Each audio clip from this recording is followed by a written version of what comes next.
Өөрөө ч юм хийхгүй, хүнийг ч юм хийлгэхгүй байх санаатай, өөрийнхөө хэмжээнд байлгаж авах санаатай тий. Би чадахгүй байгаа бол чи ч чадахгүй гэсэн үг зүрхээр хүлж штэ. Тэгээ одоо бид нар ингээд нөгөө менежментийн консалтант өгөхдөө өөрчлөлт тодорхой хэмжээгээр явагддаг байхгүй юу? Чинь тэнгууд тэрийг айгуу эсэргүүцсэн. Тэгээ эсэргүүцэхдээ яаж нөхөр өөрөө хэлдэггүй тийм юм. Хөөхөн хүн хатгаалаа. Өөр хүний хэлүүлнэ. Бүр ингээд нэг өөр санаа нь явцсан гэдэг шиг тийм. Өөр санаа нь явцсан. Би ингээд нэг юм.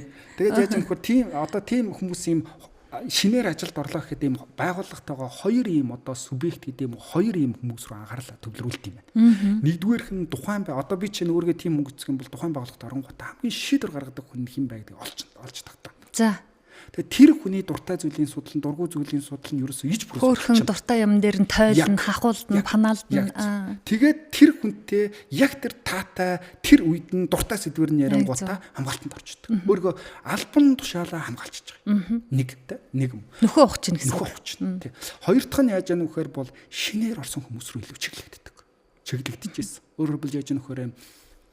Шинээр орсон хүмүүс чинь нэг юм өөрийг нь анханаас нь хурх хугатаад авсан хүмүүс байгаа. Өөр үйдэн шүү дээ. Тэгээд тэр хүмүүсээрээ бага бүрдүүлчихэнгүүтээ өөрөө голд нь хана босгож. Сайн байцгаана уу сонсогчдоо, сайн байцгаана уу үзэгчдээ. Хөтлөгч Ама хөтөж подкастын ээлжид дугаар эхэлж байна. За өнөөдрийн зочин HR консалтинг фирмийн гүйцэтгэх захирал Баяр Магнаг урьж ярилцах гэж байна. Сайн байна уу танд энэ өдрийн мэнд хүргэе. Баярлалаа, сайн байна уу. Амьдралынхаа ихэнх цагийг өнгөрөөдөг ажлын байрны тухай, сэтгэл зүйн тухай, хамт олонны, багийн уур амьсгалын тухай өнөөдөр ярилцах гэж таныг урьсан. За харин харьцангуй сүүлийн үед ажил дээр байгаа хамт олон за удирдлагууд ажилтнуудын сэтгэл зүй чухал гэдгийг мэддэг болчихжээ. Сэтгэл зүйчдээ зөвлөгөө авах хэрэгтэй гэж боддог болчихж нэг нэгнийхээ сэтгэл зүйг хүндэлж харилцах хэрэгтэй. Үүн нь ажлын үр дүн бүтээмжинд нөлөөлдөг гэдгийг харьцангуй мэддэг болчихжээ. Тэгэхээр та мэрэгжлийн хүний хувьд ажлын байрны сэтгэл зүй ер нь хэр чухал юм бэ? Бодит байдал дээрээ яг бид нарын ингэж хараад байгаа шиг удирдлагууд болон хамт олон өөрсдийгөө мэдж гин үү?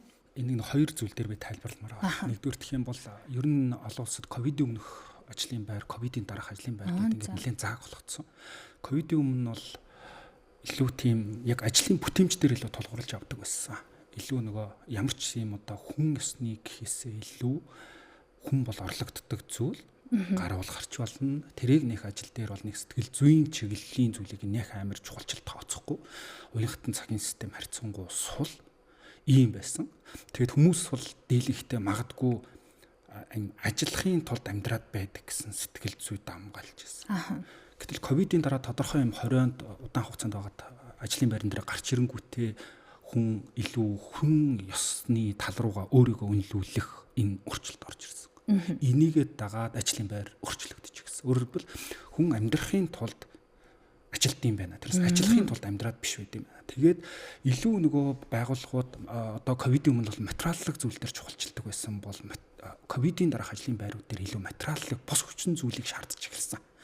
Хүн амьдралынхаа насан турсан хүн 3-1 хөрбөл 24 цагийнхаа 8 цагийг нь хамгийн идэвхтэй цаг нь байхгүй юм чинь. Бусад 16 цаг нь бол унтаад идээд ингээд байцдаг цаг. Тэгэхээр энэ амьдралынхаа хамгийн их цаг үеийг хүн ажлын байран дээр өнгөрүүлдэг юм байна. Тэгэхээр тэр ажлын байран дээр тэр өнгөрүүлж байгаа цаг нь өөрөө эрүүл байхыг шаардж эхэлсэн. Эрүүл гэдэг нь ямар нэгэн гойгон офс биш, ямар нэгэн өндөр цалин биш, хаалгаар өнөөдөр орж ирэхдээ тийм таагүй уур амьсгалыг мэдрэхгүй байх нь чухал байгаад байна. Нэг ийм зүйлийг шаардаж нэг өөрчлөлт орж ирсэн. Нөгөөх нь гэх юм бол манай одоо консалтинг форум 2017 оноос байгууллагатай хамтарч ажиллаж байхад маш олон ийм одоо менежментийн чухал өөрчлөлтүүдийг бид нэр хийхэд нь тусалцаа үзүүлдэг. Цалин үсний систем, байгууллагын соёл, удирдлагыг чадахжуулах гэдэг маш олон зүйл хийж байхад ерөөсөө үнд суурь нь нэг л зүйл дээр тогтоод байдаг. Өөрөөр тэр төсөөл амжилттай явах уу, эсвэл амжилтгүй явах уу? Ерөөсөө хүмүүсийн тэрэнд хандах хандлага. Хүмүүс сэтгэл зүйн хувьд таатай орчинд шинэлэг зүйлийг хүлээж авдаг юм байна.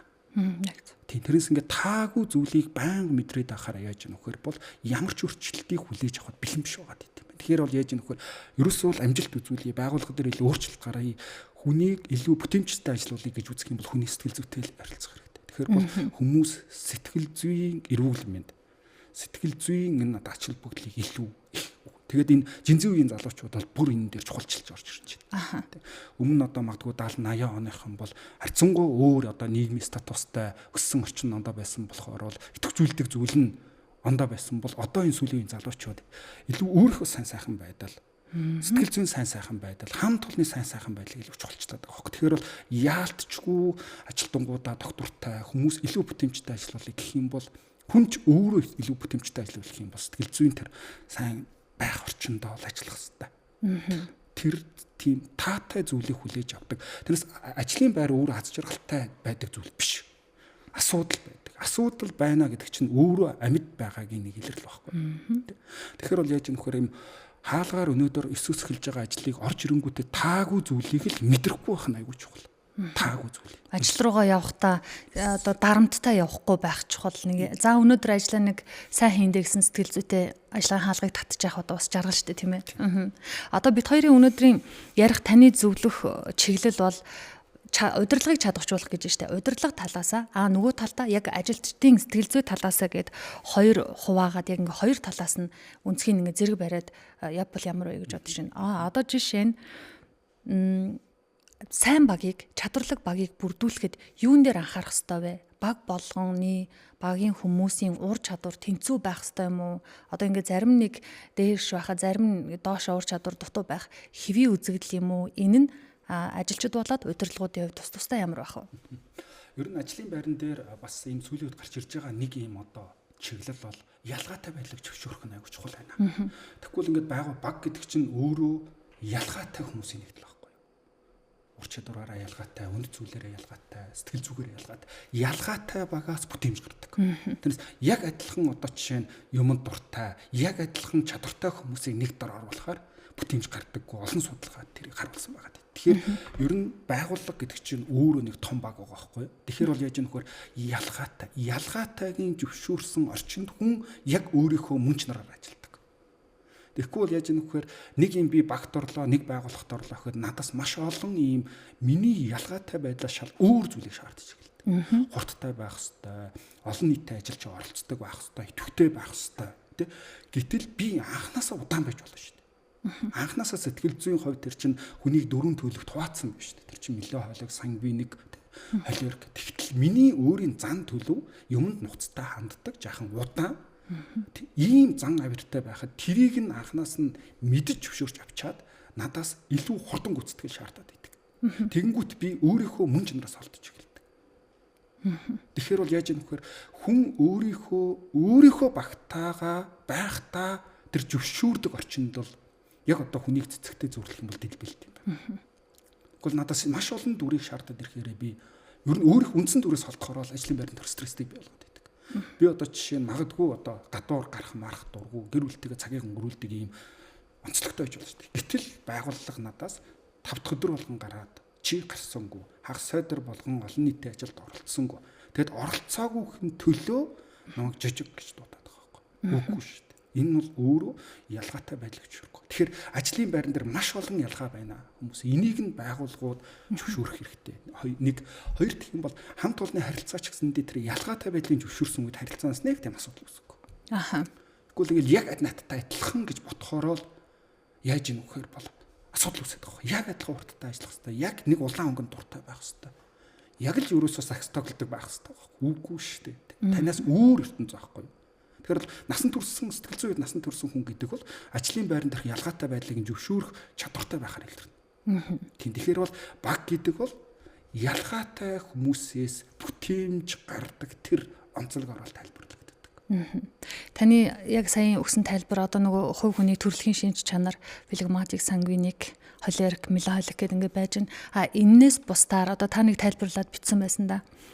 Нэг хортой айлан байхад бусад айлмаа муудтгаж чаддаг буюу хортой зуршилтай хүн гэдгийг энээсээ ялгаж тайлбарлаж болох. Одоо энэ нь бол ингээ байх ёстой хүний төрөлхийн шинж чанар байгаад. Тэг би флегматик байлаа гэхэд сангвиниктэй зөвлөгдөж болохгүй нэг бол ойлгож байгаа. Харин хортой байжгаад энэ хүн хортоогоор байх ёстой юм уу? Хамт олонныхоо эв нэгдлийг бүтээмжээ бодоод нөгөө хамт олондоо уусах ёстой мó гэдэг арай өөр ойлголт уу? Манай консалтинг фирмаас сүүлийн 2 жил нэг юм судалгаа хийсэн. Тэгээд тэр нь ямар судалгаа ихаар энэ токсик ажилтан гэдэг рүү илүү фокуслсан. Ер нь токсик ажилтан. Токсик тийм хортой. Монголоор бол хортой тийм. Хортой ажилтан гэж ямар ажилтан хэлээд байна. Энэ нь эргээд баг болон ийм байгууллагын бүтээмжид хамт олон яаж төлөвлөд юм бэ гэдэг рүүгээ илүү бид нар судалгаагаа хийж эхэлсэн. Тэгсэн чи яасан гэхээр бол ер нь бүх хүмүүс токсик байт юм байна гэж харсан. Бүх хүмүүс токсик юм байна. Ер нь энэ байгууллагатайгаа 200 хүнтэй байгууллага 20 хүнтэй. Гэтэл тэр зан чанарыг нь хурцлдаг, ил болгодог зүйл нь байгууллагын соёл. Тэгэхээр хортой хүнийг явуулснаар байгууллага эрүүлж идэггүй юм байна гэж харсан. Ерөөсөө тэр систем нь өөрөө хортой болохоор ямар ч хүн ирсэн тэр хорт чанар авахжүүлдэг. Одоо би жишээ нь хоёулаа жишээ авах юм бол магадгүй миний өмнөх ажлын соёл дээр бол болохгүй зүйлийн хажуугаар дугуй өнгөрдөггүй. Тэрийг нь хилчдэг тий. Магадгүй удирдлагаас надад цаг хугацаа болон чадварын хувьд үл нийцсэн одоо ажил үүрэг юм бол би тэрийг нь хийх боломжгүй байна гэдгээ тайлбарладаг соёлтой газар би хүмүүжсэн байгаа байхгүй. Гэтэл миний одоо орсон байгууллага чадахгүй боломжгүй байна гэнгүүт тайлбар тавилаа гэж намайг одоо зэмлдэг тий. Тэгэнгүүт болохгүй зүйлийн хажуугаар өнгөрөхгүй өмнөх соёлоороо би хилчингүүд намайг ад үзэгддэг соёлтой байж болох байхгүй. Тэгвэл би тэрийг харангуйтаа тодорхой хугацааны дараа болохгүй юм байна. Ингээ хэлэхээрээ эдний байгууллага дээр ад үзэгддэг юм байна. Ер нь удирдлагууд дээрээ бол заа гэж хэлэх хэрэгтэй юм байна. Тийм хүмүүс энд үнэлэгддэг юм байна гэдээ харчиж байгаа байхгүй. Тэгэнгүүтээ тэр зүйлээ би илүү нэг гаргаад эхэлчихдэг. Тэгэхээр бол яаж нөхөр бол токсик ажилтан гэхээсээ илүү токсик буюу хортой соёл руугаа анхаармаар юм шиг байна. Нэг юм. Яг ажилтан дээр фокуслаж бид нар үтсэн.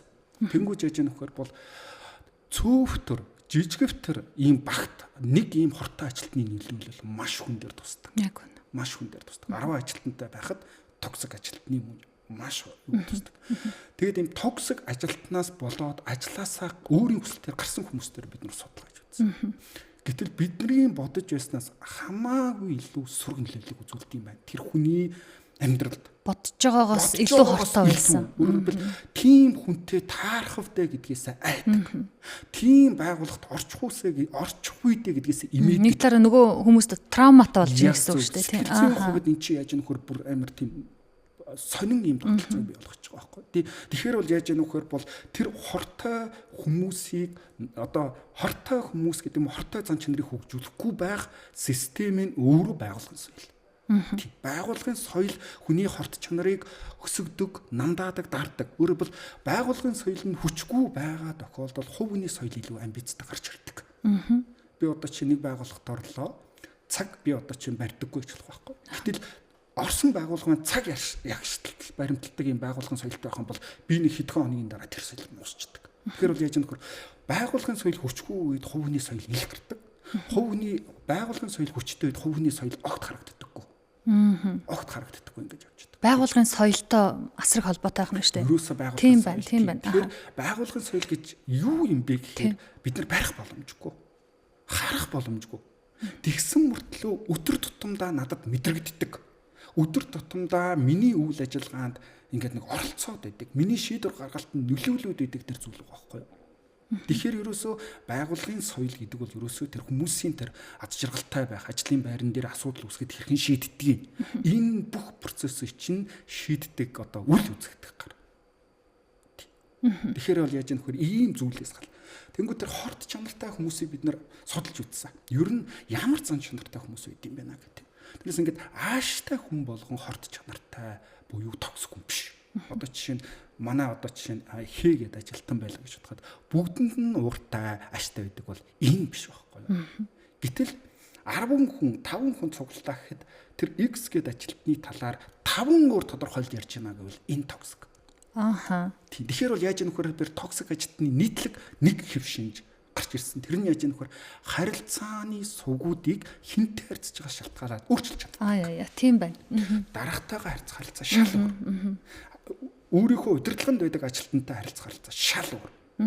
Тэнгүүт энэ хоёр уулзсангуудаа үгүй дээ ашигтайтай ашигтай харилцдаг байх. Тэгэхээр бол ингээд шууд илэрх хэв шинжийг нь олоход аягүй түүхтэй. Тэгэхээр бол яаж нөхөр бол эн чинь өөрөө яваанда байгууллага гэдэг бол баг гэдэг бол тодорхой урт хугацааны төсөл 2 жил болоод одоо дуусчдаг зүйл биш байхгүй. Гэтэл урт хугацаанд ийм ажиллаж байгаа системдэр тэр хортой хүмүүсийн нөлөөлөл бол Айгүй хэцүү. Тэгээд хортой хүмүүс чинь маш олон юм чадвартай хортой байна. Чадваргүй хортой байна. Тэгээд ингээд нэг ангиллууд байгаа байхгүй. Тэгэхээр бол яаж нөхөр бол энэ хортой ер нь бол хүний тэгвэл эндээс одоо хоёулаа асуултаа ер нь өөрчлөх болох юм уу? Төрөний нэг асуулт явуулах юм тийм. Ер нь насан турш үнийг өөрчлөх боломжтой юу, боломжгүй юу гэдэг дээр маш олон юм судалгаа хийгдсэн байдаг юм лээ. Тэгэхээр бол ерөөсөө өөрөө өөрийнхөө тэр болохгүй байгаа зан чанараа алтайгаа зөвшөөрсөн хүн цаашгаа хурцлагддаг. Тэрс одоо чинь за чи ингэж энэ гингод үгүй би биш хин нэгэн рүү жигсэн өөрийнхөө өмгүүлсэн хүн бол өөрчлөлт юусэн явах боломжгүй байна. Тэгэхээр бол өөрийнхөө алтайг зөвшөөрсөн хүмүүс л цаашгаа явна. Тэгэхээр бол тэр хортой хүн одоо болохгүй байгаа хүнтэй уулзаж үзээд өөрийнхөө яг алтайг зөвшөөрж яана уу гэсэн сэтгэл зүйн айгуу чухал. Зөвшөөрж явах окей явна. Зөвшөөрөхгүй бол ер нь явуулсан дээр. Яагаад тэгэхээр тэр ажлын байран дээрх 8 цагийн чинь бүр ингээд бүр там болгож байгаа байхгүй юу? Өрөөндөө байх нөхцөлийг юусэн ингээл гараад ирэхэд нь гараа явдаг юм уу? Ерөөсө төвлөрч чадахгүй хэмжээнд очино. Тэгэхээр бол тийм хүнийг бол ямар нэгэн байдлаар явуулах хэрэгтэй. Тэгээд одоо нэг орчин үед одоо хөдөлмөрлөлтөй харилцаа өөрчлөгдөхийн хэрээр зарим байгууллагууд тийм хүмүүсийг зайнаас ажиллах хэлбэр рүү шилжүүлж байна. Өөрөлдөл энэ дээрээд нэг юм уур амьсгалаа цацаад авахгүйгээр гэрээсээ зайнаасаа ажиллах боломжууд бас байгаа. Ажлын байрны мөн хүний бодож штэ тий. За одоо яг энэ токсик хортой харилцаатай хүн нэг 100 хүн 200 хүнтэй газар бол нэг айхтар мэддэхгүй ингээл тэр газар ажил урсгалаар яваад өгнө. За 10 хүн дотор бол асар хэцүү байна. Тэгэхээр та цөөхөн хүнтэй токсик харилцаатай ийм хүнтэй удирдлага нь учраа олж таарна да. Энгийн авь адилхан төвшний хүмүүс бол хоорондоо ярилцаад хүлээн зөвшөөрөхгүй тохиолдолд учраа болоход маш хэцүү. Удирдлага энэ хүнтэй ямар шат дараалалаар яаж харилцвал зөв байх юм. Эсвэл одоо байгууллага сүүлийн үед сэтгэл зүйчтэй болоод байгаа штэ. Сэтгэл зүйчтэй яриулах хэвээр юм болов уу? Яах хэвээр юм болов? Одоо энэ хүн болохгүй байна. За явуулчих баяртай их бас хэцүү дээ, тий. Тий. Нөгөө нэг хортой хүн маань гүйцэтгэл сайтай байгаад хортой байна уу? Эсвэл гүйцэтгэл муутай байгаад хортой байна уу гэдэг нь айгүй чухал. Хэрвээ гүйцэтгэл сайтай хортой байх юм бол бас айгүй төвхтэй. Одоо жишээ нь хэдүүлээ нэг юм сайн мэрэгжилтэн байна. Ажлын гүйцэтгэл нь үнэхээр чанартай сайн. Гэтэл бусдад айгүй тийм халгаатай уур амьсгалыг бүрдүүлдэг байх юм бол тэрнтэй ярилцах одоо процесс нь арай өөр. Гэтэл эргээд токсик бэлээр одоо шин хортой мөртлөө чадваргүй нөхөр байгаа бол тэрнтэй яриад ах шаардлага байхгүй шүү дээ. Тэ? Хаалга гэж шүү дээ. Тэ? Гэтэл тэгэхээр бол аль төрлийн ажилтан байна гэдэгс шалтгаалаад бол гаргаж баримт маш чухал. Ерөөсөө баримттай л ярилцсан. Ягаад тэгэхээр ийм төрлийн хүмүүстэй удирдлага байна уу ажилтангууд харилцахад баримт маш чухал. Яг баримттай байх хэрэгтэй. Тэдний өдөр яг ингэсэн. Тэдний өдөр чиний яг энэ гаргасан үйлдэл энэ үйлдэл чинь шүү. Тэрнээс чи одоо чинь 2 сарын өмнө тэгсэн чинь бол эвгүй байсан биш. Яг энэ гаргасан чи ингэж хэлсэн. Тэгэхэд хүмүүс ийм болсон. Чиний яг энээс чинь болоод ингэсэн гэдгийг нь нотлохотой баримттайгаар яг тоон хэлээр хэлэх нь айгүй тийм чухал тэр хүнтэй. Тэгэхээр гэхдээ яаж нөхөр тэр хүн мэдхгүй болоод бас зарим тохиолдолд тийм одоо үйлдэлийг гаргадаг. Одоо ингээд бид нэг байгууллага дээр байгууллагын соёлын судалгаа хийж өгөхөр хилдэггүй хүмүүс байна. Биеиндээ хилдэггүй. Одоо би чинь ажлын байран дээр ингээд болохгүй зүйл хийгээд байгаагаа би мэдрэхгүй зүгээр гэж бодоод байгаа байхгүй. Тэнгүүтээ тэрийг нь хамт олон харчингуудаа кофе үүний өрөө ч юм уу гадуур харангуудаа тэр ажилтан ярьдаг. Энэ үнэхээр нэг юм бильярд цантай юм аа тийм. Гэтэл эргээд яаж нөхөр тэр хүндээ хэлэх ёстой байгаа байхгүй юу? Өөрт нь хэлэх зүйлийг хэлээгүйгээр өргөлт хэлнэ гэдэг чинь ховл байна. Асуудлыг гаргаад байгаа хүн сонсоод одоо засах ёстойгоос биш асуудал огт оролцоогүй хүн тэрийг сонсоод яг яах ховлох байхгүй юу? Тэгэхээр бол яаж нөхөр бол ерөөсөө тэр хүнд нь хэлэх нь айгүй тийм чухал. Бид нэг судалгаа хийсэн чи яасан гэсэн чинь өөдөөс ингээд нэг хараад суудаг хүн ингээд нэг юм ажлын байран дээр айгүйх юм мэддэм байна л да. Ингээд ундаавгаа юм мэдээд тэр нь өөдөөс хараа сууж байгаа юм айгүй тамтай байд юм байна. Айгүй таагүй нөхцөл. Тэгэд хэлж чаддаггүй. Хэлж чаддаггүй. Тэгэнгүүт тэр одоо судалгаагаар бид нар одоо энэ болохгүй байна гэдгийг илрүүлж байгаа байхгүй. Тэгэхээр бол яаж нөхөр хилдэг хүмүүс байна. Онцлог. Болчихч чийгээ хилдэггүй хүмүүс байна. Өдөртгөө үед энийг нь айгүй тийм ялгаадаг энэ олох нь за энэ хилдэггүй хүн үү? Хилдэг хүн үү те? Тэгэхээр бол тэрэн дээрээ тулгуурлаад яаж нөхөр тэр процесс ажиллагаа явагдана гэсэн. За тэр сэтгэл зүйчийн оронтой ер нь энэ хүн чинь өөрөө уйлдсан байна, дуулдсан байна, баярлдсан байна, гомддсан байна, сэтгэл зүйн төлөв байдлаас шалтгаалаад ажлын байран дээр доктортой ажиллах уу, докторгүй ажиллах уу, бүтээмжтэй ажиллах уу гэдгийг шийддэм байна гэдэг шийдлэх тогтоочод байна. Тэгэхээр энийг хариуцсан одоо тодорхой мэрэгчлэлтэнгүүдийг байгууллага бий болгох гэдэг. Өмнө нь бол энийг бол хүний нөөцийн одоо чинь албан тушаалтаа хариуцснаа ч юм уу да гэж хараад идэг ус. Гэтэл хүний нөөцийн албан тушаалч гэдэг чинь ажилчдыг нэг ингээд нэг юм яриулаад сэтгэл зүй рүү ороход идэг албан тушаалт нэгдүгээр огт биш. Ч тийм. Хүний сэтгэл зүй рүү одоо харна гэдэг чинь шинжлэх ухааны мэргэжил байхгүй юу? Тийм энэ чинь одоо 4 жил одоо 5 жил сурж иж энэ чинь номын дуугийн сонсцсон хүн ажилуулах хэрэгтэй албан тушаал байна. Тэгэхээр бол ер нь энэ чинь олон улсад энэ дээр нэг хоёр юм гаргал. Нэгдүгээр гэх юм бол байгууллага дотроо нэг юм албан тушаалыг бий болгоод сэтгэл зүйчийг авдаг нэг юм кейс байна. Нөгөөх нь гаднаа авсурсан буюу гаднаас энэ үйлчлэгийг авдаг нэг шиг байхгүй. Тэгэхээр бол энэ дээр олон ийм харьцуулт хийгдсэн байгаа гэдэг. За дотроосоо нэг оронтойг дотроос авч болно. Гэтэл энэний сул тал нь бас байна. За. Одоо жишээ нь магадгүй одоо шинэ танай байгууллага дээр нэг сэтгэл зүйч гэдэг нэг нөхрийг авлаа гэж бодъё.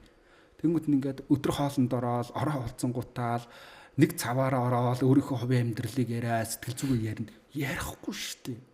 Тэр хүнийг энэ байгууллага дотор байгаа гэдгийг мэдрэхээр аюулгүй байдлын хувьд тэр одоо процесс нь явагдаад хэлэхгүй шүү дээ. Минь дарга ингээд байна, хамт олон ингээд байна. Би ер нь ингээд байна. Тийм учраас ингэх гээд байна гэдгээ дотор нөгөө хүнд хэлэхгүй байхгүй.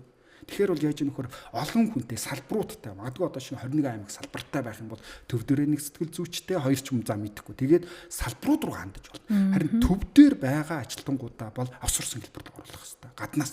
Тэгэхээр бол яаж нөхөр бол Монгол тим одоо байгууллагууд харьцангуй цөөн байна.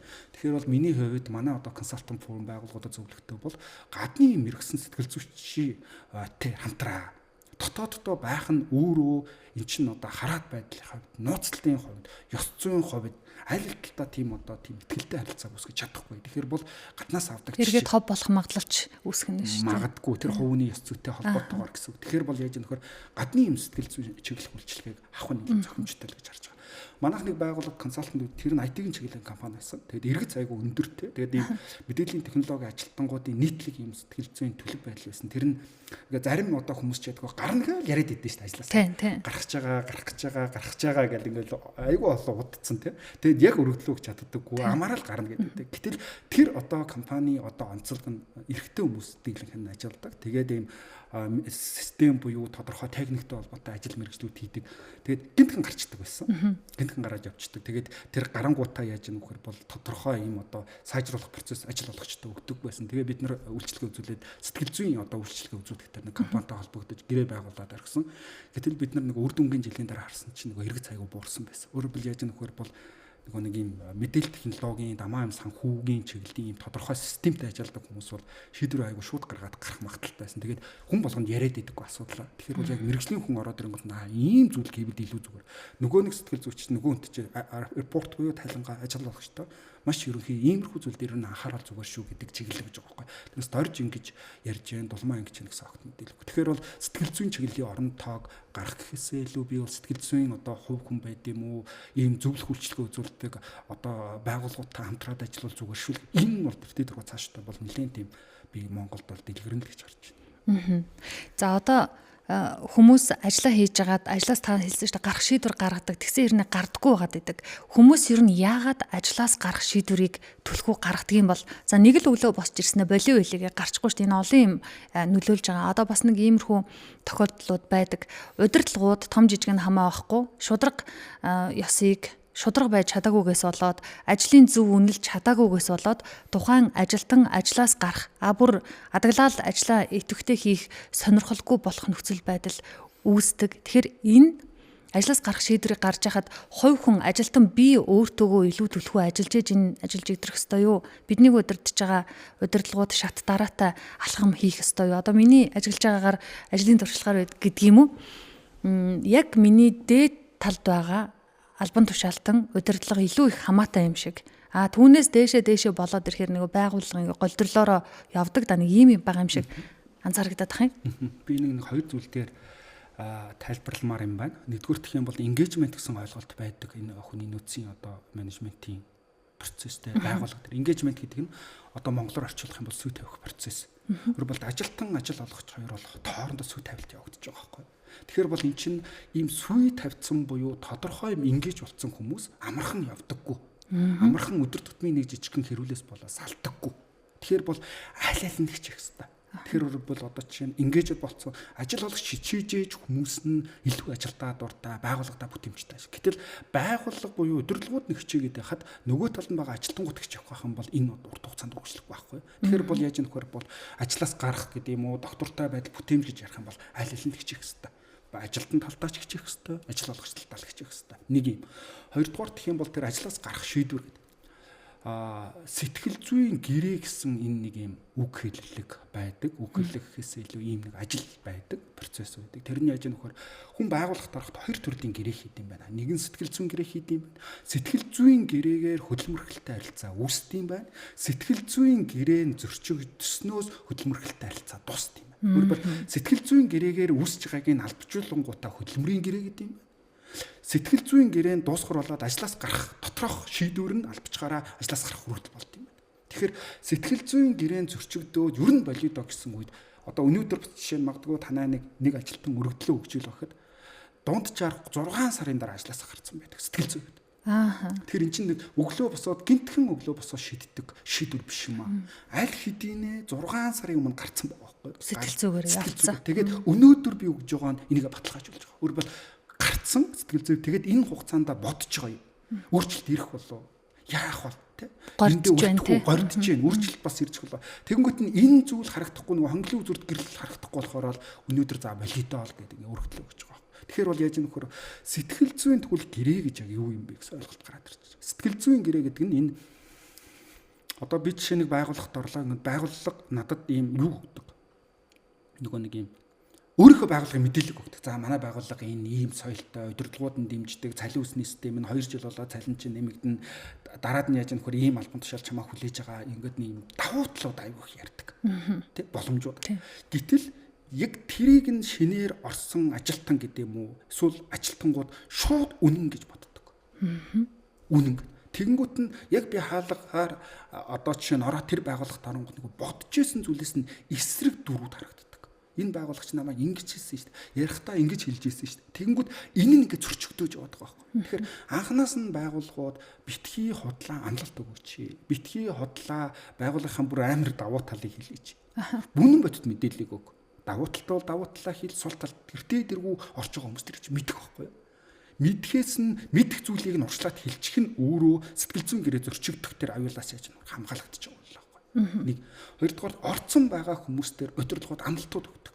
За тэдэн жилийн ажлын дараа ингэв шүү, ингэ шагна шүү.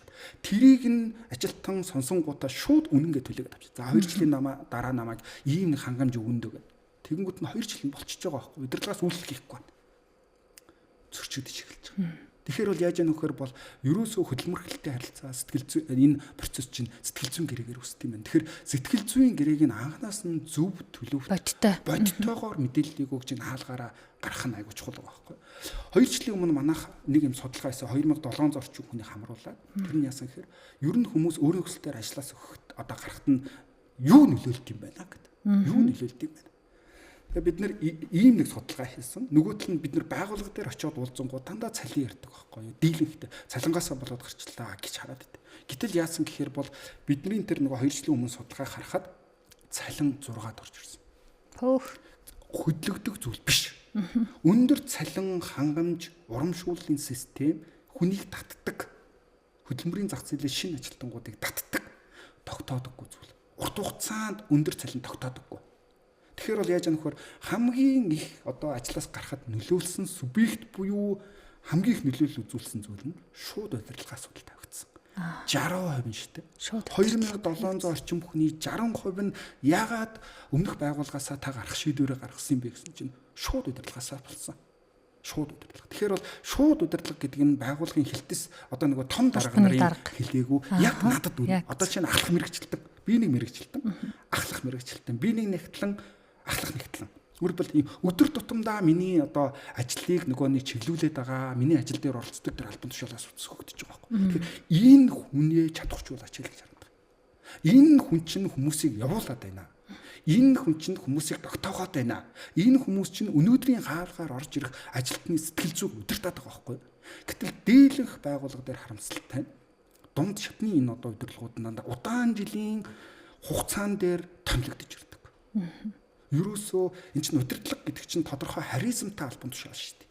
Тэрсэнгүүд ажилтнаа нөгөө болохгүй байгаа зүйлийг нь хэлэхээс имээдэг. Хүнд атлагдахаас айдаг. Шудраг зүгийн үнний төлөө зогсож чаддгүй хүмүүсээ сэтгэл зүйн хувьд болохгүй байсан ч гэсэндээ энд хамгаалаад өөрт нь хэлж чаддаг ч өөрөө харизм байхгүй. Тэгэхээр ийм харизм 0.1% харизм байхгүй хүмүүсийг тавьчихдаг. Олон жил манай энэ одоо жишээ нь нөхөр олон жил ажилласан. За одоо ахлах болох хэвээр. Үгүй шүү дээ. Тэгэхээр бол яаж ийм нөхөр бол удирдлагын албан тушаал гэдэгт нь олон жил ажилласан хүмүүс дээр урамшуулгаар ирдэг албан тушаал огт биш. Чадвараар ирдэг албан тушаал. Нэг юм. Тэгвэл удирдлага тэр хүнээ дэмжиж удирдлагаар тавилцсан байгаа юм бол битгий араас нь тагнуулдаг байж. Итгэл хөхгүй байгаа байхгүй. За энэ нэг тавьсан араас нэг алдаагийн тоолонгуудаа за болохгүй байна гэж хараа. Үгүй шүү. Дутуу байгааг нь мэдэрсэн юм бол тэрэн дээр сурах хэрэгтэй шүү дээ. Чиглүүлэх хэрэгтэй байгаа байхгүй. Тэгэхээр бол яаж юм нөхөр удирдах энэ дамаа юм дундчтны удирдлагуудаа байгуулгууд чадахжуулах дээр аягүй сайн ажиллаач. Энджээч нөгөө нэг хүмүүсээ тогтоон бүтээмжтэй ажиллуулах сэтгэл зүйн тэр одоо таата урамсгалыг бүрдүүлэх нь өөрөө юм байгаа байхгүй. Өөрөөр бол удирдах ажилтны чадвараар түүний удирдлаганд байгаа хүмүүсийн чадвар хязгаарлагддаг. Өөрөөр бол чадвар муутай удирдлага дандаа өөрөөсөө сул хүмүүсийг ажилд авдаг. Айдаг, имээдэг. Тэ энэ чинь өөрийнхөө албан тушаалыг булаалахаас айгаад байгаа байхгүй юу? Ийм чадвартай нөхдүүдийг ороод ирэнгүүт нь тэ. Тэгэхээр бол яаж нөхөр гэтэл чадвартай удирдлага бол өөрөөсөө илүү хүмүүсийг авдаг. Яагаад тэгэхээр өөрийнхөө ачааллыг багасгаж байгаа байхгүй. Тэгэд энэ байгууллагаас би хизээ нэгэн цагт гарна. Энэ чинь миний өмч биш байхгүй. Гарахад энэ байгууллагын хэлтээс нэгж асуудалгүй явах хэрэгтэй байхгүй. Тим хүмүүсээр бага бүрдүүлж чаддаг. Тэгэхээр та амар ачаалтай, би ч та ганцаараа юм хийгжээд, би ээлж амралтаа ерөөсөө авч чадахгүй байна. Манайхан би даан ажиллаж чадахгүй байна гэж гомдолж байгаа бол уучлаарай удирдлагын таны асуудал. Та мэрэгчлэлтэн байгаа. Зүгээр л нэг ажилтан, сайн ажилтан байна. Би бол сайн ажилтан гэсэн одоо номинацад мань хүнийг дэвшүүлнэ. Тийм. Тэрийг айгүй мундаг гэд бодсон. Би л юм хийгээд байна. Удирдлага гэдэг бол бусдын ур чадварыг зөвшөөрдөг чадвар байхгүй юу? Окей, сайн тоглодог, одоо сакс тоглодог нөхөрлөлт. Та тэр баг руу орох хэрэггүй шүү дээ. Гэтэл зарим удирдлагууд орцсон яваад байдаг. Яагаад тэгэхээр би орохгүй гэд. Нөгөө каракоцсон ч юм нөө, зац цэвэрлсэн ч юм нөө, уулын оргил булаацсан ч орцсонгүй гэдэг аах. Үгүй шүү дээ. Та зайгаад тамирна. Чаддаг хүмүүсийн дэргэд бол удирдлага ер нь холоос харж исэн дэр. Тэд нар тийг болоод ирэхгүй байхгүй. Тэгэхээр бол яаж яах вэ? Удирдлага асуудал ерөөсөө байгууллагын соёл ер нь бүх зүйлд нөлөөлөд байгаа байхгүй. Тэгэхээр бол хүмүүс чинь их гараад хүмүүс докторгүй байгаад байгаа юм бол хамгийн түрүүн та хэдийн маань ер нь байгууллагуудын анхаарах асуудал шууд удирдлагуудаа жаахан чиглүүлээч. Үнэхээр болохгүй бол явуулаач. Хайр зарлаад битгий ингээд нэг дэрэгдээ байлгаад байгаа чи. Окей. Хитрхи хайр зарлаад, хитрхи баг болоод ирэхээрээ л юу энэ албан харилцаа, амны харилцаач холдоод эхэлчихдэг. Ажил бол ажил байхгүй юу? Битгий тийм хамт олонч гэдэг юм бүлгэрхэг бүр амны асуудлын ажил дээр нь яриулаад байгаа чи. Үгүй шүү дээ. Ажил байхгүй юу? Эн чинь одоо болохгүй халддаг систем, болохгүй сахилгын арга хэмжээ өгдөг систем, болохгүй өнөөдөр хаалгаа цаанаас нь чанхаа гэдгийг хийлдэг систем шүү дээ. Хариуцлага тооцохгүй байх тусам, тоохгүй байх тусам одоо нэг токсик ажилтнууд гарч ийн гэж ойлгож болно да. Токсик ажилтан гэснээс би өөрийгөө ер нь ямар ч хүн байсан токсик гэж юу бодохгүй те. Надаас болсон л болохгүй байна, энэ болохгүй байгаа болохоор би ингэж байна гэж бодоод идэг. Гэтэл өөрөө токсик ажилтан байвал яах вэ? Өөрөө ингээ ганцаараа ингээд яваад байдаг. Гэтэл тэр байсан, энэ байсан гэдэг бол энд нэг ялгаа заагүй нү. Өөрөө гэдэг нь удирдлага. Үгүй одоо хамт олон байлаа гэж бодоход бусад хүмүүсээ токсик гэж бодоод өөрөө токсик байгаагаа мэдхгүй яваад байх тохиолдол. Тийм. Тэгэхээр бол тэрийг мэдхгүй байгаад ер нь хамгийн түрүүнд өөрт нь хэлэх хэрэгтэй. Ер нь энэ одоо жишээ нь би өөргөө төсөөлөх юм бол магнаа энэ дээр болохгүй байна гэдгийг надад хэлэх нь аюулгүй чухал байгаа байхгүй. Зөвхөн надад хэлээч. Тэс битгий хамт олон дээр ингээд нэг юм шүүмжлээ те. Бид нар ингээд гайхтал хэлдэг шүү дээ. Заримдаа компаниудаар ажиллаж хагаад энэ ингэсэн юу вэ? Энд чинь шүүх хурал биш байхгүй юу? Тэнгүүд нөгөөдх нь та өмнө нь энэ хүндээ сануулж хэлжсэн. Үгүй би харин сансан дээр хэлчихлээ гэдэг. Үгүй шүү дээ. Энд чинь ямар ч мэдрэмжгүй юу вэ? Тэр хурлыг бол ингээд нэг юм бүр сонио урамцгалтай болгочих. Тэгэхээр бол хүн ёсныхоо хувьд бид нар хамгийн түрүүнд өөрт нь хэлэх хэрэгтэй. Өөрт нь. Тэгээд хизээ хэлэх үү гэдгээ бодно. Ингээд нэг амар стресстэй үед нь надад хэлчихвэл би стресстэй хэлж авна шүү дээ. Тэгэд хаана хэлэх үү? Хизээ хэлэх үү? Ямар өнцгөөс хэлэх үү? Тэр чинь айгүй олон нэм менежментийн аргачлалууд байна шүү дээ. Сэндвич аргаар хэлэх юм уу? Фидбек өгөх хэлбэрээр хэлэх юм уу? Тэ хаана хэлэх юм? Тэгэхээр бол яаж юм нөхөр тухайн ажилтнанд хамгийн түрүүнд өөрт нь хэлээч. Өөрт нь хэлээ засрахгүй байгаа бол удирдлагт нь хэлэх хэрэгтэй. Удирдлага нь одоо тэр процесс одоо тэр ажилтнаа хариуцааж явна л да. Тэгээд болохгүй бол одоо тэр гарах процесс чинь тэнд явна. Тэгэхээр бол өөрт нь хэлээд өөрөө одоо тэрийг зөвшөөрөхгүй хүлээж авахгүй болохгүй байгаа бол одоо нэг удирдлагт нь хэлэх одоо үйл явц юм аа л гэсэн. Түрүүн та хэлсэн нэг хүн ер нь ажлаас гарна гэж гарахгүй яваал байдаг. Тэгээд ажилдаа сэтгэл дундуур байгаад байдаг. Энэ нэг талаасаа өөрөө өөр газар очиод хөгжих боломж өөрийгөө хаагаад байдаг. Тэнд байраад байгаа удирдлага ч гэсэндээ бас тэр хүний алтан цагийг хомслоод байгаа гэсэндээ. За яг одоо ингээд ажлаасаа гарах уу байх уу гэх нэг сэтгэл дундуур шийдвэр гаргаж чадахгүй байгаа ажилтнууд сэтгэл зүйн хувьд энэ чин болохгүй байгаа бол та энийг ингээд шууд шийдвэрээ гаргаад хаалга хаагаад гараа. Ийм хугацаа өнгөрөөд иймийг ажиглаж үзээд болж ивэл тэсэ гэдэг зөвлөгөө байна уу? Бид нар ингээд нөгөө байгууллага дээр судалгаа хийхэд удирдлагатаа дургу. Хамт олондоо дургу. Байгууллага үзээд хүмүүстэй таар. Тэгээд бид нар зүгээр дотроо багаараа ярьж байгаа. За одоо тэгээд дараа жил нахаал тэр судалгаа авдаг л да. Тэгэнгүүтээ за өнгөрсөн жил тийм эрхүү хүмүүс тэгжээс одоо гарцсан байлгүй дээ гээд зүгээр дотроо одоо яриад багаар очиж жоход байж идэг. Хамгийн асуудалтай нь аюултай энэ байхгүй юу? Бол нэгэнд сэтгэл нь явцсан хүнээс бүтээмж гардаггүй. Өөрөөр бүтээмж гэдэг чинь би нэнд байгаа даа. Сэтгэл нь энд байж ээж бүтээмжийг бий болгодог энэ одоо зүг бодгал байхгүй юу. Тэгэхээр бол яаж нөхөр бол нэгэн сэтгэл нь явцсан байгаа бол тэр чинь бүр хамгийн аюултай болж байна. Тэгэд бүр хамгийн хачирхалтай нь яадаг гэж ирсэн хүмүүсийг тех хүмүүс явуулдаг. Одоо ингээд шинээр ажилдаа ороод ирэнгүүт нь явуулчихдаг. Чам шиг залуу байл, чам шиг юм бүтээмжтэй байвал энд димээ. Явсан дээр тий. Тэгээд ингээд хүмүүсээ явуулаад өөрөө ингээд нэг байгууллага үзээдэг та суудаг. Тэгэхээр ингээд өөр нөгөө хувь хүнээсээ харах юм бол тийм 8 цаг чинь бүр там шиг өнгөрч ивэл ер нь урт наслахгүй явна. Энд чи одоо байнга таагүй зүйлийг мэдэрнэ гэдэг чинь сэтгэл зүйн үед тэр стрессийг байнга үүсгэн. Стресс чи өөрөө явандаа тэр хоол боловсруулах хэрэгтэн чинь нөлөөлнө. Хадаад нөвдөн, нойргууд нь тэгээ биеийн жин нөсөн ч юм уу ингээ маш олон сөргөлтлөлийг үзүүлдэг гэдэг чинь шилхэн хатгалцсан ба шүү дээ. Тэгэхээр үнэхээр энд таагүй байнга таагүй байгаад бол би явал гэж хэлнэ. Тэгээд таагүй байгаа зүйлээ засах гэж үзэх хэрэгтэй. Удирдлагын одоо жишээ нь харилцаанд болохгүй байгаа бол удирдлагатайгаа нэг ганцаараа нэг цаг аваад уулз. Тэ би нэг ийм байгаад байна. Ийм мөнгөнд дуртай байхад та ингэж байна. Эсвэл энэ ажил нь ингэж байна гэж яриад үз. Хамт олонтойгоос яриад тэгээд тийм алхмуудыг хийгээд үнэхээр өөрчлөлт авчирж ирэхгүй байгаа л ажиллах гэж бид нар амьдраагүй байхгүй юу? Хайран үнэт цагаа хизээж бид нар мөнгийг олж болно, мэдлэгийг бид нар сурч болно, хамт олныг олж болно. Цаг хугацаа бид нар худалдаж авч чадахгүй. Хайран өнгөрөөсөн 5 жил байхгүй юу? Үйл хэлээтэй яг шоронд юм шиг өнгөрөөж байгаа байхгүй. Таагүй нэг юм эрхчлөлтөй орчинд байгаа боловч яг тэр 8 цагаа там юм шиг өнгөр. Тэгэхээр тийм газар өөртөө ч лайчирна, өргөөлтч лайчирна. Өнөөдөр энд гологдсон хүмүүс өөр газар цэцгэлдэг.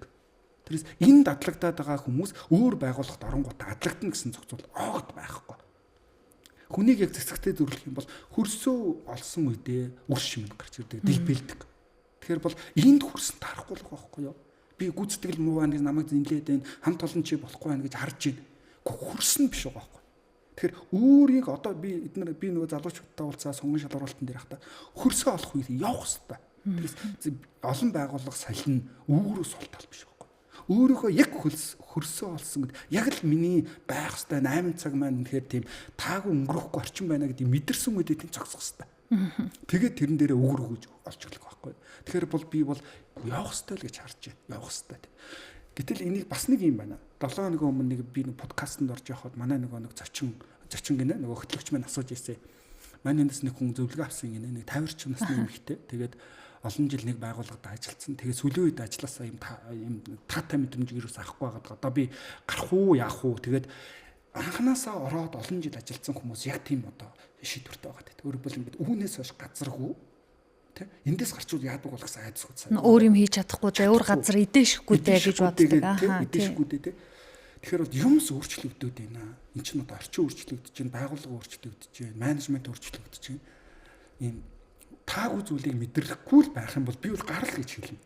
Өөрөө чинь үнэлэх зөндөө ийм боломжууд байгаад байгаа байхгүй. Тэгэхээр тэр үнэлэх тийм газар очиж ил сайхан өөрийнхөө өрөг үжиг өгөөрэй. Тэгжээж илүү байгууллага талтаа ч гэсэндээ хувийн талтаа ч гэсэндээ айгуу тийм амжилт үзүүлнэ л гэж хараад байна. За хөрсөө олсон хүмүүс яг өөрийнхөө ажлыг болоо түүндээ итгэж чармаалттай, амжилттай ажиллаад байдаг. Гэтэл хүнлэнгийн тэр ажлыг хийж үзээгүй хүмүүс, тэр чинээнд нь хүрээг байгаа хүмүүс тухайн хийж байгаа хүний үйлдэлийг ажлыг үнэлдэхгүй шүү дээ. Нөгөө ажлыг амархан болохоор нь биш. Юу гэдэг вүлээ? Хийж чаддаг хүн амархан харагдуулдаг гэдэг штеп. Энэ тал дээр та яаж зөвлөх вэ? Нэрэ тэр хүний цаг хугацааг, хүч хөдөлмөрийг үнгүүдүүлж гин. Нөгөө талдаа энэ миний олон жил ажилласан туршлага хөдөлмөрийг сэтгэл зүйн хувьд дарлаад байгаа хэрэг мөн үү? Манайх нөгөө нэг сайн одоо мэрэгчлэлтэнгүүдийг ажилд оруулах дээр нь бас нэг юм жижиг үйлчлэгээ үзүүлдэг. Тэгэнгүүт ингээд одоо гэсэн А гэсэн байгууллагаас маань захиалга орж ирж байгаа гэж бодъё л да. Нэг юм менежерийн төвчний албан тушаал. Тэгэнгүүт айгүй олон шаардлага тавьчихад тэгээд шаардлага ур чадвар болгон чинь мөнгө байхгүй юу? Одоо чинь англи хэлтэй 1 төгрөг. 3 жилийн туршлагатай 2 төгрөг. Одоо багаар ажиллах чадвартай 3 төгрөг байхгүй. Өөрөөр хэлбэл ур чадвар болгон чинь тэнгэр хараад сууж яагаад бий болчдөг зүйл юусоо биш. Хүн өөрийнхөө хамгийн үнэт цаг хугацаагаа зарцуулж хийж олж авсан зүйлийг үнэлэх ёстой. Өөрийгөө үнэлүүлэх ёстой. Өөрөөр хэлбэл 10 ур чадвар байвал 1000 төгрөгтэй дүүцэж хийж тэр залуу хөдлөх байхгүй юу? Тэгэхгүй бол яаж нөхөр бол энэ зөрүүд ирэхээр л нөгөө нэг байгууллага дээр чи очиод яаж нөхөр бол нөгөө гарах орох одоо тэр ажил чи явагдана гэж. Тэгэхээр бол ажлыг амархан хийж гэн, хурдан хийж гэн гэдэг бол чадвар хагийн шинж. Тийм учраас цаашдаа ч гэсэндээ одоо байгууллага дээр нь цалингийн систем гэсэн ойлголт өөрчлөгдөд байгаа байхгүй. Өөрөөр одоо чинь яаж кофе найруулах гэсэн ажлыг нэг нөхөр 8 цаг хийдэг гэж болно шүү дээ. Гэтэл нэг нөхөр 8 минут хийдэг гэж болно. Гэтэл 8 цагтай нь адилхан цалин авч болно. Би 8 минут ажиллаж явж байгаа байхгүй. Өөрөөр бол илүү цалингийн систем, байгууллагын зөв соёл гэдэг бол хийсэн бүтээмжээр нь тулгуурлаж үнэлдэг болохоос биш. Хин нэгний өөдөөс хараад өдөр өнгөрүүлснийг нь тооцдог зүйл өөрчлөгдөд байгаа байхгүй. Ирсэн үү ирээгүй гин бүртгэдэг биш тийм ээ. Ирсэн үү ирээгүй өөрөөр бол яг өглөө 8-д ирлээ, ороо 5 хүртэл. Тэгэнгүүт яаж нөхөр би одоо чинь өөрийгөө тэр 8 минутанд хийдэг хүн байгаа байхгүй. 8 минутанд хийж дуусчаад би юу хийх үү гэдээ өөрийгөө бодоод тэр 8 цагаа нөгөө үлдсэн цагуудыг яаж өнгөрүүлэх үү гэдэг чинь айгуу тийм төвөгтэй байгаа байхгүй. Тэгэнгүүтээ хурдан удаашруулчихдаг. 8 минутанд хийх ажлыг чинь 8 цаг болгоо хийчих жоох. Энэ нь яваандаа хувь үндэж чинь айгуу халгаатай. Өөрөөр бол магадгүй 5 жил боллоо гэхэд бол хөгжихгүй хачих байгаа байхгүй. Тэгэхээр бол яаж нөхөр бол ийм зүйлүүд ажиглагдаад идэг. Тэгээд түрүүн би нөгөө хэлэхэд ярьсан зүйл дээр нэг ийм зүйлийг би дотроос нөгөө бодож байгаад яг хэлээгүй орхичиж тэр нь яаж нөхөр ийм токсик ажилтнууд нэгдүгээр харилцааны ур чадвартай байсан бидний судалгаагаар, хоёрдугаар гэх юм бол ер нь энэ хүнд итгэх бусдад өөртөө итгэх итгэлийг нь алдаг зан чанартай. Одоо жишээ нь яаж нөхөр манай багт нэг юм токсик хортой ажилтан байх юм бол дандаа бусдыгаа доош нь хийдэг. Илэрх шинж нэг хэдүүлээ ингүүл яасан бэ? Хэрэггүй болохгүй. Ийм зүйл хийвэл яасан бэ? Хэрэггүй. Чиний хийдэг гэж юу юм? Чи чадахгүй. Чи ямар чадваргүй. Баан ингээд нэг өөрийг нь чадахгүй, болохгүй, мэдэхгүй бүр тэнэг юм шиг ингээд хуулчих байгаа байхгүй. Тэнгүүтээ нөгөө хүн чинь яаж яах вэ гэхээр бол ер нь би чадваргүй юм байна. Би ямар чадамжгүй юм байна. Эндээс харуул би ерөөс хинч болох юм байна. Намаа хинч авахгүй юм байна. Тэгэхээр эндээ ерөөсөө салгалаад ч хамаагүй бүр хамгийн сүүлийнхаа нөгөө шүдийг зуурталж хамаагүй байж байгаад явъя гэсэн сэтгэл зүг тогтоочих байгаа байхгүй. Хамгийн аюултай нь ерөөсөө өөртөө итгэлийг нь байхгүй болгочдөг. Нэг хөөхөн англи хэлтэй нөхөр ороод ирэнгүүтэл 5 жил тийм токсик дамаа удирдлага, токсик хамт олонны дунд ахаараа юу 5 жил юу би тийм хэлтэй гэж өөрөөсөө бодож иччихсэн. Би ерөөс ямар ч хэлгүй юм биш. Гэтэл эсрэгээрээ зөв хамт олон зөв соёл гэдэг бол хүнд байгаа тэр нөөц боломжийг нь харсан бол тэрийг илрүүлээд одоо нэг уурхайгаар төсөөлөх юм бол нөөцийг нь илрүүлээд тэрийг уурхай болгож байгаа байхгүй. Өсгдөг байгаа. Тийм. Өөрөө ч юм хийхгүй, хүнийг ч юм хийлгэхгүй байх санаатай, өөрийнхөө хэмжээнд байлгаж авах санаатай тий. Би чадахгүй байгаа бол чи ч чадахгүй гэсэн үг зүрхээр хүлж штэ. Тэгээ одоо бид нар ингээд нөгөө менежментийн консалтант өгтөө өөрчлөлт тодорхой хэмжээгээр явагддаг байхгүй юу? Чин тэнгуү тэрийг айгуу эсэргүүцсэн. Тэгээ эсэргүүцэхдээ яаж нөхөр өөрөө хэлдэггүй тийм юм. Хөөхөн хүн хатгаалаа. Хөөхөн нэр хэлүүлнэ. Бүр ингээд нэг өөр санаа нь явцсан гэдэг шиг тий. Бүр санаа нь явцсан. Би ингээд нэг юм.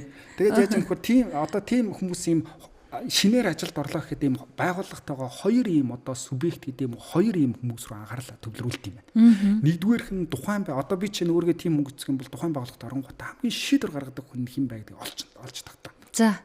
Тэгээ тэр хүний дуртай зүйлийн судлал, дургүй зүйлийн судлал нь ерөөсөө иж хөөрхөн дуртай юм дээр нь тойлно, хахуулна, панаалдна. Тэгээд тэр хүнтэй яг тэр таатай тэр үед нь дуртай сэдвэр нь ярингуудаа хамгаалтанд орчдөг. Өөргөө албан тушаалаа хамгаалчихж байгаа. Нэг нөхөө ухаж чинь гэсэн. Нөхөө ухаж. Тий. Хоёр дахь нь яаж яах вэ гэхээр бол шинээр орсон хүмүүс рүү илүү чиглэгддэг. Чиглэгдэжсэн. Өөрөөр хэлбэл яаж яах вэ гэхээр шинээр орсон хүмүүс чинь нэг юм өөрийг нь анханаас нь хурх хугатаад авсан хүмүүс байгаа. Өөр байдэн шүү дээ. Тэгээд тэр хүмүүсээрээ бага бүрдүүлчихэнгүүтээ өөрөө голд нь хана босгож. Тэгээд тэр багт орсон хүмүүсийг зөвшөөрнө. Тэр багт ороогүй хүмүүсийг адлна. Ямар нэг аргаар явуулах одоо юм явагдана. Өөрийг нь зөвшөөрөөд өөрийнх нь багт орж албан босоор юм тангараг өргөд оруулчих шүү дээ. Тэгэнгүүтээ тэр багт нь орчих юм бол одоо цэцэглэнэ. Удаан тэр албан тушаал дээрээ байна. Одоо ингээ байгууллагын одоо мэдээлэл энтер айгуу тийм очно. Гэтэл тэр багт нь орохгүй гэдэг хүмүүсийг хэн нэгэн хүмүүсээр дамжуул дандаа ингэ доош нэгдэг. Тэгэхээр одоо чи маргааш шийдвүлээ нэг юм үйл ажиллагаа зохион байгуулах гэж байгаа. Эсвэл ийм өөрчлөлтийг гэж байгаа. Өөрөө хэлэхгүй нөгөө нэг өөрийнхөө хүрээлсэн сумалдаг нөхдүүдээр хэлдэг. Чи ороод хэлчих. Би яг ард нь байна шүү. Би яг араас нь л орон чинь яасан. Болохгүй л тэгэл намайг дутчих.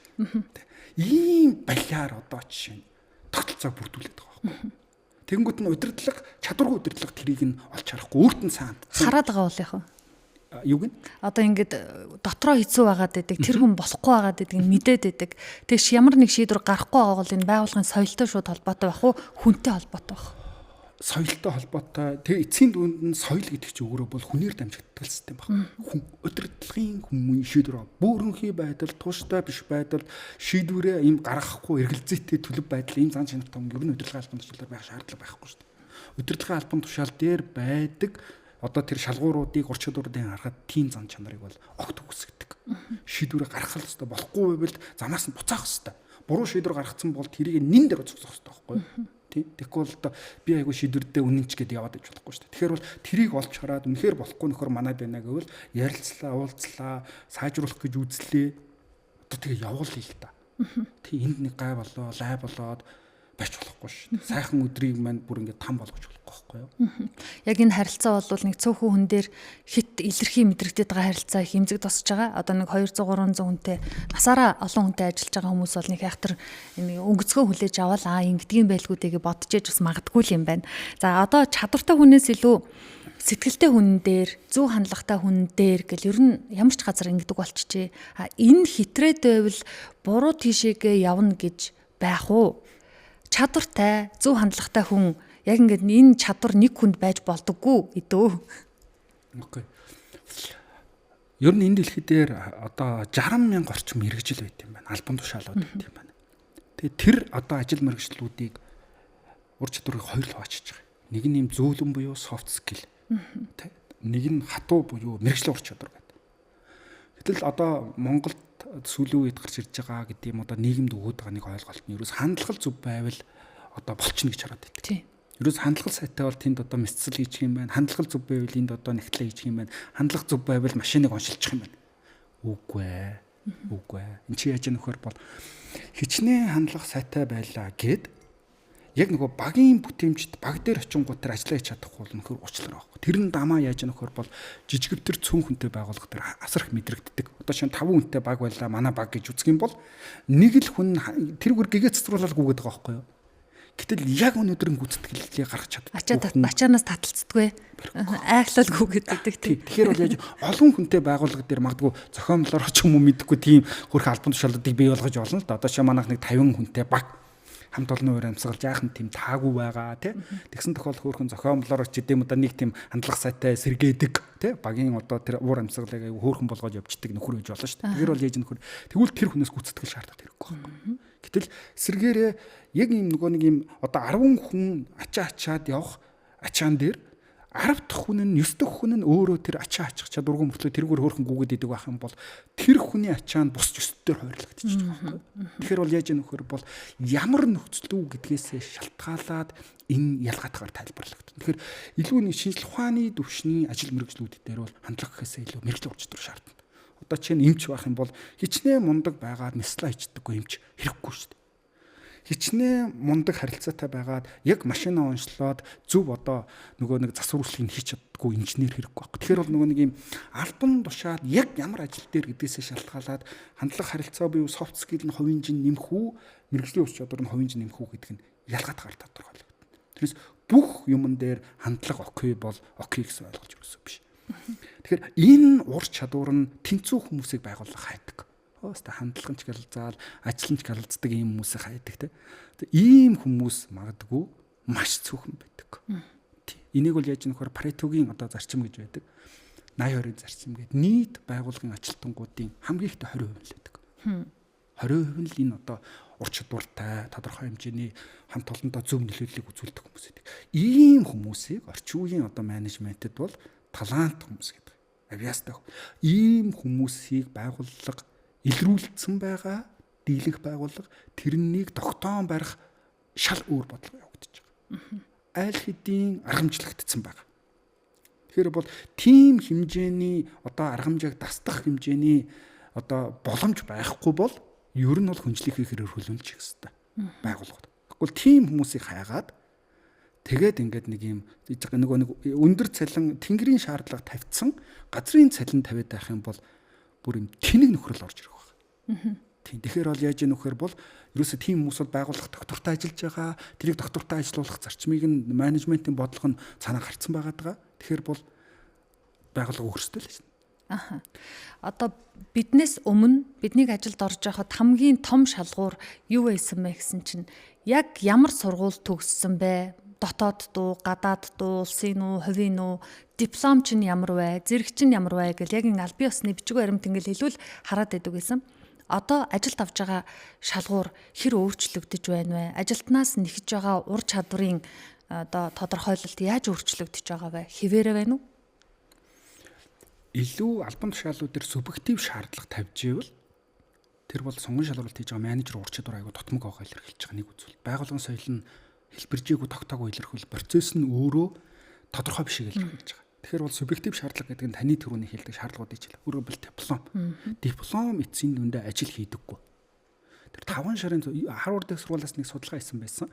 Тэр ямар судалгаа юу гэхээр хүн амжилт үзүүлэх одоо ингээд нэг юм амжилт үзүүлж байгаад нөлөөлдөг ямар хүчин зүйл нөлөөлсөн байна гэдэг судалгаа хийсэн байсан. Тэгээд тэр нөлөөлсөн хүчин зүйлүүдийг нь тэр гаргаж ирэхтэй байсан. Тэгэхээр хүн ажлын байран дээр амжилт үзүүлэхэд тэр төгссөн сургууль нөлөөлөхгүй байна. Хаана боловсрол тэр 5 ширт суугаа нэг сургууль төгссөн байна уу, тэр Харвардыг сургууль төгссөн байна уу гэдэг нь нэг хамаагүй юм байна. Ерөөсөө хүн амжилт үзүүлэх тэр ажил дээр амжилт үзүүлэх магадлал нь хамт олонны уур амьсгал, удирдлагын дэмжлэг, байгууллагын соёлыг тодорхойлсон байна. Тэгэхээр бол хэд хаан төрсөн тэг ингээд нэг юм шашин шүтлэг гэдэг юм уу, ийм одоо бүр ийм мэдгүй нэг айлд өөрийнхөө гэртник хүн авах байгаа юм шиг шаардлага тавьдаг байгууллагууд үнэхээр ичмээр. Тэрийг нь сонссон чадварлаг хүмүүс хэзээ ч танах руу хатлаа хийвгүй. Өөрийгөө тэр хүмүүс чинь хүн гэж боддог байхгүй. Тэр эд материал гэж хараагүй байхгүй. Өөрөөр хэлбэл тийм сургууль төгссөн, тэдэн жилийн боловсралтай хийх ажил нь тодорхой биш. Нэг л шаардлага ирсэн. Эцсийн дүндээ диплом ажил хийдэггүй, эцсийн төгссөн сургууль ажил хийхгүй, эцсийн дүндээ хүн л ажил хийж байгаа. Тэгэхээр бол илүү яаж нөхөр хүн рүүгээ чиглэсэн шаардлагууд илүү яаж нөхөр гарч ирж байна. Өөрөөр хэлбэл хүн нь өөрөө зөв байх юм бол хүн нь өөрөө байгууллага дээрээ хор цоцохгүй байх юм бол бусад чадваруудыг нь сургаж чадна гэдэг. Excel дээр ажиллаж чадахгүй нэгтлэн байж болно шүү дээ. Тэрийг хүн хичээл маш богино хугацаанд сурна. Гэтэл анханасаа хор найруулдаг ховчин бүр ингээд 9 шидэн бүрдсэн нөхрийг бид нар өөрчилж чадахгүй байхгүй юу?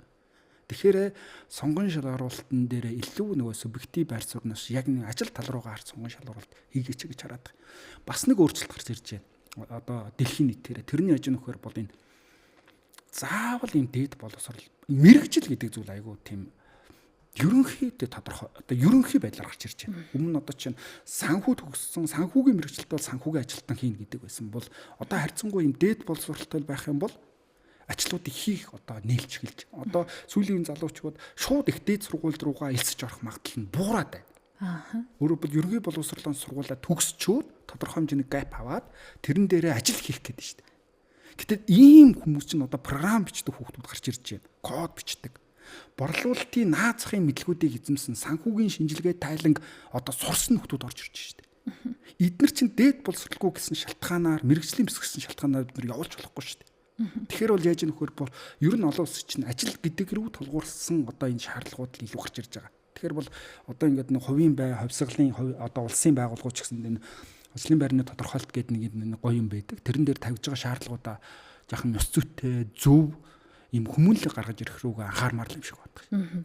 Түрүүн та хүний нөөцийн мэрэгжилтэн гэдэг бол хүний сэтгэл зүйтэй ажилдаггүй маа. Тэр бол ерөөсөө өөр ажилтан, өөр мэрэгжил гэж ярьсан да. Одоо энэ ажилд авах гэж байгаа газрууд удирдлагууд ярилцлага хийж болно. Эсвэл хүний нөөц нь ярилцлага хийж болно. Энэ хүний нөөцтэй яаж ажиллах юм бэ? Тэр хүн энэ хүмүүсээ танихгүй байвал яах вэ? Шалгуураа ингээл тэр чигээр нь явал гэтэл артын захирал нь өөр юм хүсэж байдаг. Одоо хүний нөөцийн чиг үүргүүд айгүй олон чиг үүрэг байна. Сонгон шалгаруул, цалиу, хөдөлмөрхөлтэй харилцаа, сургалт хөгжүүлгээтэй. Тэгэнгүүт яаж нөхөр бол хамгийн байгууллагын соёл, удирдлагын арга барилыг мэддэг хүн сонгон шалгаруулалтан дээр тавих хэрэгтэй. Анханаас нь сонгон шалгаруулалтан дээр сул чадвар муутай нөхрийг тавиад босгоо босгоороо алхуулаад оруулаад ирсэн байгаа байхгүй. Одоо нэг жавхлын юм да гэдэг шиг одоо яах вэ? Одоо эвлэрэх боломжгүй байхгүй. Тэгэхээр анханасаа хичнээн мундаг систем байгаад, хичнээн зөв соёл байгаад сонгон шалгуулалтанд алдаатай хийчих юм бол тэгэл дуусаа. Гэтэл сонгон шалгуулалтын чанартай сайн байх юм бол босох нь өөрөө өндөр гэхээс илүү зөв байх юм бол зөв хүмүүс орж ирэх юм бол систем нь өөрөө тодорхой биш байсан ч тэрэн дээр ажиллаж явах магадaltaй байна. Тэгэхээр анханасаа тэр орж ирэх байгаа хүмүүстэй тэр сонгон шалгуулалтын одоо үйл ажиллагаанд оролцож байгаа хүмүүсээ чадахжуулаач тий ийм хин хэнийгээ шалгаж авах гэдэг гэдгээ тодорхой болгох нь байна. Яг зөв тий тэр тэгээд ийм хүний эрхийн мэдрэмж аягүй тийм чухал албан тушаал та энэ хүний нөөцийн албан тушаал ер нь удирдлагууд чинь тий ингээд нэг юм Монгол хөдөлмөрийн тухай хуулийн дээр одоо ийм хүний одоо тодорхой үндсэн хуулиас олгогдсон одоо эрхүүдийг хязгаарласан асуултуудыг хариулж болохгүй асууж болохгүй гэсэн байхад асуудаг. Шашин шүтлгийн гэр бүл хамаатан садан ураг төрөл энэ миний нууц мэдлээ шүү дээ. Одоо хүүхэд гарахгүйг нүртэл ярилцдаг болсон юм шүү. Энэ ямар хөдөлмөрийн тухай хуулийн дээр одоо нэг энийг сонсож байгаа хүмүүс байх юм бол ер нь ийм байгууллагт байл битгий орлоо гэж хэлдэг. Таны хувийн амьдрал руу хитрхи орж байгаа байгууллага бол ёс зүйгүй байна. Тийм удирдлагын дор ер нь хамаг байдаг цаг аваад хэрэггүй. Тэгэхээр түрүүн би хэлсэн юм чадварлаг хүмүүсийг манайх ингээд зуучлах дээр цөөхөн байгууллагатай ажилладаг. Тэгэнгүүт ийм асууснаас нь шалтгаалаад тухайн байгууллагт би ормооргүй байна гэдэг шийдвэрийг маш олон залуучууд гаргадаг шүү дээ. Намайг удирдах гэж байгаа хүн нь ийм асуулт асууж байгаа хүн би ажиллахгүй. Яагаад тэгэхээр ийм асуулт тэр тухайн байгууллагын илрэх маш олон илэрлүүдийн нэг нь байхгүй юу? Удирдлагын асууж байгаа асуултаар илэрнэ. Юуг дээдлэлт юм байна? Юуг үнэлт юм байна? Тэгэхээр бол яаж нөхөр бол энэ хүмүүсээ илүү нөгөө хүний эрхийн мэдрэмж гэсэн зүйл ер нь айгүй гарч ирж штэ тий. Тэгэхээр хүний эрхийн наацхийн мэдрэмжтэй байх хэрэгтэй. Юуг асуулж болохгүй, юуг асууж болохгүй тий. Энэ хүн чинь зүгээр ажил горилдог хүн гэдгээс өөр өнцөг рүү орж ирж штэ. Манайхыг зайлуул ингээл нэг ажил хайж байгаа. Тэгээ би нэг шат одоо чи хүний нөөцийн ажилтан ч юм уу нэг удирдлага нь би нэг шатаар илүү байгаа байхгүй. Ийм үе өнгөрцөн уучлаарай. Яг бид нар хэрэглэгчээ яаж тооглож хэрэглэгчтэй яаж бид нар бүтээгдэхүүнээ тайлбарлагттай яг адилхан процесс шүү дээ. Тэр хүн манай хэрэглэгч байхгүй. Хаалгаар орж ирж байгаад талрах хэрэгтэй. Талрахсан сэтгэл маань удаан хугацаанд үргэлжилдэг. Тэг анхны тэр мэдрэмжийг өөрчлөхөд түүхтэй шүү дээ. Ерөөсөө анхны мэдрэмж айгу зөв өгчих юм бол тэр байгууллагт орох, тэр байгууллагт удаан ажиллах аюуг өндөрсөн. Одоо ажил хийгээд хамт олон болж яхад үе хоорондын ялгаа гарч ирж байна. Одоо нэг хошин шогч яриад хөөрхөн хөгжилдөж яриад байдаг. Жинзээ үеийнхэн ороод ирлээ. Бидний одоо нэг 70 80-ад оныхан байлаа.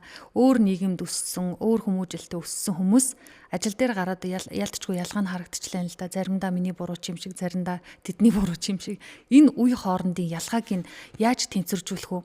За бидний хувьд авах юм байгаа ч бах, хаях юм байгаа. Шинээр орж ирж байгаа хүүхдүүдэд ч гэсэн бас ялгаагүй байгаа бах. Та энийг нэг сайхан гаргаж өгөөч. Тэ одоо ингээд жинзээ гэж айгүйх ярьж байгаа. Би тэрний жаахан эсрэг байдгийг. Тэ. Бүх үе онцлогтой. 80 оныхонд яагаад тэгэхээр өссөн орчим хүмүүцсэн нийгэм нь өөрөө ялгаатай байсан. Сонсч ирсэн дуу нь ялгаатай байсан. Тэгэхээр энэ ялгаа нь биднэрт нөлөөлсөн байхгүй тэр үеүүдэд. Одоо зөвхөн мэдээллийн технологи хөгжихийн хэрээр харьцангуй ил болж гараад байна. Тэгээд маш том ялгааг нь үүсгэж байгаа зүйл нь буюу мэдээллийн технологийн орчинд олж ирсэн тэр хүмүүжлэл ялгааг гаргаад байгаа. Тэгэхээр ажлын байр гэдэг бол бид түрүүн хэлсэн ялгаатай байдлыг зөвшөөрдөг энэ систем байх хэрэгтэй. Тэгэхгүй бол жинзэн үеийнхэнтэйгээ нэг юм эдгээр чи ингэдэм байна гэж төвлөх тусмаа бусд үеийнхнийг ялгуурлан гадуурхдаг. 70 оных нь 80 оных нь 90 оноо ялгуурлаж өгөхгүй. Ажлын байр гэдэг бол 18 наснд Монгол Сүлбэрийн хуулиар 18 наснд хүрснээр одоо хөдөлмөр эрхлэх бүрэн чадамжтай болж ирж байгаа. Өөрөөр бол 18-тай хүн ч ажиллаж байна, 70-тай хүн ч ажиллаж байна, 80-тай хүн ч ажиллаж байгаа байхгүй. Хөгжлийн бэрхшээлтэй хүн ажиллаж байгаа, тэтгэврт гарсан хүн ажиллаж байгаа, тий. Тэгэхээр ийм ялгаатай үед бид нар яг л ижлэхэн зарчим баримтлах хэрэгтэй. Яг яадлага. Тэгэхгүй одоо 19-тэй нөхөр одоо ажил дээрээ эмормоор байгаа байхгүй юу? Гэртэл эмор. Ажлын байр уучлаарай. 70 настай хүн өвөөгөө хиймээр байгаа байхгүй. Гэртээ өвөөгөө хий. Битгий ажлын байран дээр ирчээд сургаал айлдаал ингэдийн тэгдий хүүхдүүд минь окей. Тэрийг гараад хий. Ажлын байр гэдэг бол наснаас үл хамааран бүгд ажилтан гэсэн статустай. 70-тай байна уу, 80-тай байна уу, эмэгтэй байна уу, эрэгтэй байна уу, хөгжлийн бэрхшээлтэй байна уу гэдэг хинт ч хамаахгүй. Ажлын байр. Ажлын байр гэдэг бол тодорхой дүрм журмаар зохицуулагдсан систем. Тэрнээс хин нэгэн жинзгийнхэн зориулдаггүй. Хин нэгэн доржид дулмаа дэцгээ зориулагддаггүй зүйл. Тэгэхээр бол яаж нөхөр бол ерөөсөө ажлын байр гэдгийг нь ойлгуулаач. Тэгэхгүй бол яаж нөхөр ажлын байр нь амин болоод ирэхээрээ л эн чинь төвхтэй байтал. Тэгэхээр байгууллагууд тэр одоо жинзэн үеийнхэн гэдэг юм уу да энэ үеийнхэнтэйг харьцахтаа ажлын байр гэдгийг ойлгуул. Манайх иймийг зөвшөөрдөг хүч ингүүл ингэн тэрг маш тодорхой гаргаж ир. Тэгэхгүй бол яаж нөхөр нэг гол ийм ялгааг нь үсгэж байгаа зүйл нь 70-80 оныхон итгэл дээр тулгуурладаг байсан. Даргатаа итгэдэг. Дарга маань ингэж хэлцэндээ хамт олон маань ингэдэгдээ гэдэг ийм цаасан дээр бичигдээгүй мөртлөө итгэлээр илүү доктортай ажилладаг. Итгэл дээрээ тулгуурлаж илүү шийдвэр гаргадаг байсан. Гэтэл одоогийн залуучууд хэрвээ захирал нь уулзаад 3 жилийн дараа чамайг ингэнэ гэвэл за энэ нэстэ худлаа ирж байна да. Албан ёсны соёлыг илүү тэд нар мөрдөхгүйд. Өөрөөр та яаж нөхөр амаар ирсэн зүйлээ цаасан дээр буулга. Цаасан дээр буусан албатсан зүйлийг мөрдөж байгаа. Тэгэхээр бол яаж нөхөр бол байгууллагын соёл гэдэг бол албат бүх зүйлээ албачуулахыг хэлж байгаа. Тэгэхгүй бол албачуулаагүй шийдвэр, албачуулаагүй одоо соёл гэдэг бол хин нэгэн дандаа давуу эрхийг болно. Нөгөө нэг юм сул зүйлийг олгож идэг. Олон жил ажиллаад ирсэн хүн нь гоё харагддаг. Эсвэл олон жил ажиллаад ирсэн хүн нь атлагддаг. Үгүй. Яг л 2 цагийн чөлөө ингэж авна. Ингүүл явна. Ингүүл урамшуулна. Чиний ажил үргэн хорч энээс өөр ажил хийх юм бол хийх байх хэрхэн чамд байгаа. Ийм хэмжээний ажил хийвд ийм цалин өгнө. Маш тодорхой байгаа байхгүй. Тоглоомын ажилтан ажил болгоч гэдэг нэг шатрын үргөр зөвлөх юм 2 нөхөр тоглож шít. Дөрвөн тодорхой байх хэрэгтэй. Тэгжээж эн чинь ийм бие биендээ тийм хартах сэтгэлгүй ажилладаг шүү дээ. Гэтэл энэ нь тодорхой биш байхаараа залуучууд ажилласаа гараад. Одоо чинь хизээ цалин нэмэх мэд. Дараа айгу сайхан зантай байвал нэг байгууллага дээр бид нар консалтинг өгчсэн чинь өнөөдөр цахилтаа болцоод димэд яасан гэсэн айгу ууртай байна. Гэхдээ ажлын байран дээр уур гэж ярих боломжгүй шүү дээ. Ажлын байртай. Ажлын байр гэдэг бол насан турсан хүмүүсийг ажилдаг орчин. Насан турсан хүн гэдэг бол сэтгэл зүйн хувьд насан турсан байдлаар илэрдэг. Тэгэхээр бол яг энэ дээр уур муур хамаагүй шүү дээ. Би одоо ууранд нь тааруулаад орон орохгүй, ааштай нь тааруулаад орон орохгүй гэсэн зүйл биш шүү дээ. Тэгэхээр бол яг энэ хөр бол ерөөсөө бүх зүйлээ цаасан дээр буулгаа. Өнөөдөр хин нэгнээс хамааралтай байвал залуучууд гарах нь ойлгомжтой байхгүй. Тэндээс нэг 100хан төгрөг илүү амлангууд явж байгаа нь ойлгомжтой. Яг тэр тодорхой баг. Хонглоо зүр огт гэрэл харагдахгүй бол өөрийгөө та нар тавиад удаараа хин ч явна. Хизээ цалин нэмэх. Миний дараагийн албанд ч юу мэдхгүй. Энэ байгууллагт би удаан жил ажиллаа гэж хүн бол байгууллага олон надад ямар юм огтлцол одоо бенефит байгааг мэдэхгүй. Гэтэл тэнд нэг тодорхой зүйл хэлсэн байгууллага руу би явах нь өөрөө зөв шийдвэр байхгүй.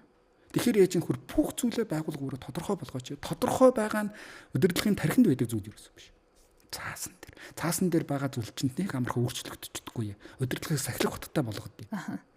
Яг танаас асуух гэжсэн хуучин итгэлцэл гэдэг шигтэй миний бодож байгаагаар найз нөхдийн хэмжээнд, хүн чанарын хэмжээнд, ар амьдралын мэддэг болохоор за энэ маань юмдээ энэ удаад уучлал чи эндээ ингээ боломж олгох чи гэдэг тогтолцоо илүү байсан. Сүүлийн үеийн хүүхдүүд харин ингээд өөр байгаад байна. За би ийм ажилтаа, тийм ажилтаа чадан чадахгүй гэд хилээ явцдаг. Яг тийм байгаасаа гэж бодож байна. Бидний үеийнхэн ч тийм байгаасаа гэж бодож байна. Гэтэл бас яг бүх газар тийм байхгүй байгаад байна. Яг ийм цаасан дээр байгаа шиг аль бие усны тогтолцоо аль байгууллагад илүү тогтож байна. Улсын хэвийн гэж ялахгүй удирдлагаасаа болж гин үү?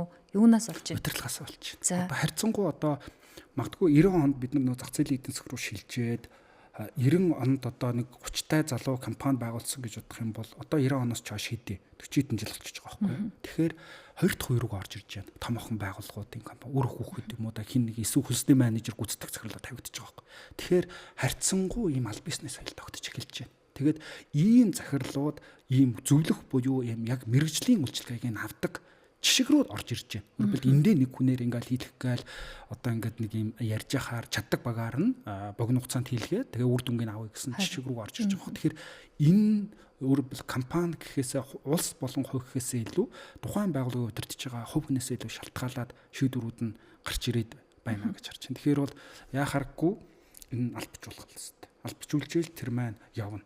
Өөрөлд байгууллага дээр ямар нэгэн асуудал байгаа бол тэрийг шийдэх зүйл нь байгууллагын соёлыг 3 ангилаад байгаа байхгүй юу? Далд ил харагддаг соёл байна. Дараагийн 2 дахь төвшний соёл нь тунхаглын чанартай. 3 дахь нь бол далд орших гэдэг. Тэгэхээр далд буруу зүйл байгаад байгаа юм бол тэрийг нь гаргаж ирээд тунхаглын чанартай буюу бичиг баримтаараа зохицуулж хийж тэр маань яаж яах вэ бол явна л гэж харсан. Тэгээд тэр жинзэгийнхэн дээр яагаргүй би өөртөө чинь санал нэг байгаа даа. Айгүй шудраг гарч ирж байгаа. Одоо магадгүй өмнөх байгууллага дээр ямар нэгэн асуудал үүсгээд ажилласаа халагдсан нөхөртөө би ярьслаг хийлээ 70 оноох нь 80 оноох нь бол хилдэггүй. Яагаад гарсан гэхээр хувийн зүгээр те.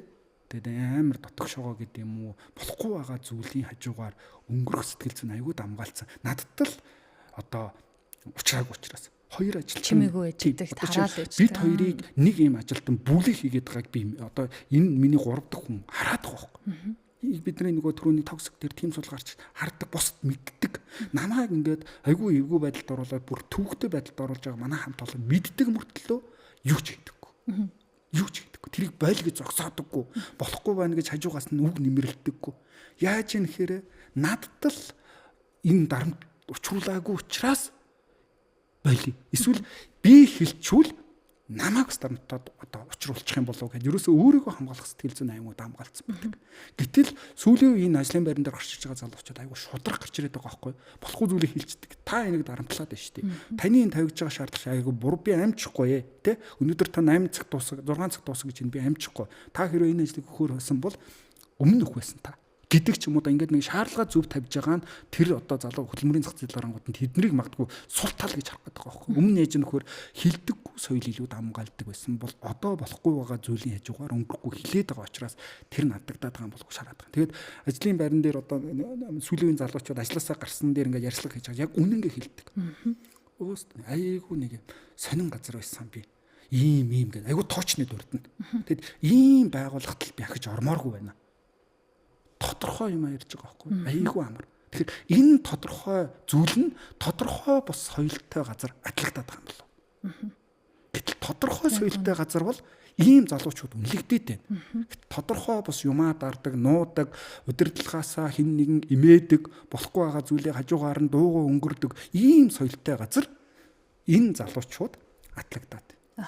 Яг таны хэлж байгаа шиг албчаад дүрм журм байгаад за яг дүрм журм байгаад байгаа харагдаад идэв. Тэрийгэ харин яг дагж гин үгүй юу гэдэг дээр л асуудал үүсээд ах шиг. За нэг хүн хоорондын асуудал үүслээ.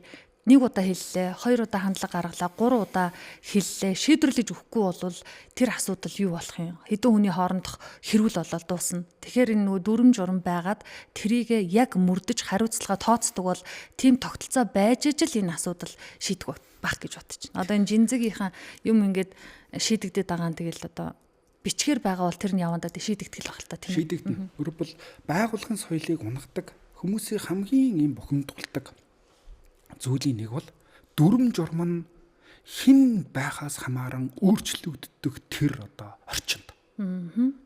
Нам одоо хүмүүсийг үнэхээр одоо төвхт байдалд оруулдаг, тэндээс цугтдаг.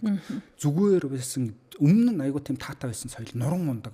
Ядалжил чимээгүй байх одоо сонголтыг л өөртөө өгч जैन тий. Дорж олон жил ажилтнаас шалтгаалаад өнөөдрийн дотоод журман дээр бичсэн дөрвийн нэгдэх заалд өөрчлөгддөг.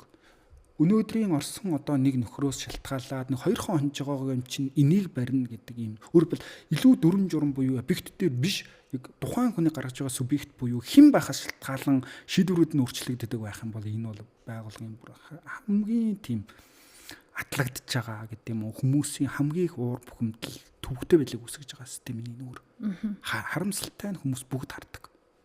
Удирдлагын соёл гэдэг бол юуг төвчин өнгөрүүлж гин гэдгээр илэрдэг. Юуг төвчин хортой хүмүүстээр арга хэмжээ авахгүй төвчин өнгөрүүлж байгаа байдал. Болохгүй байгаа зүйлийг болж байгаа юм шиг нүдэн ханан өнгөрүүлж байгаа тэр зүйл.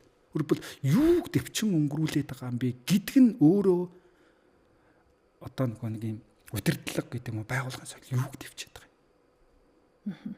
Тэр харагдчихэв.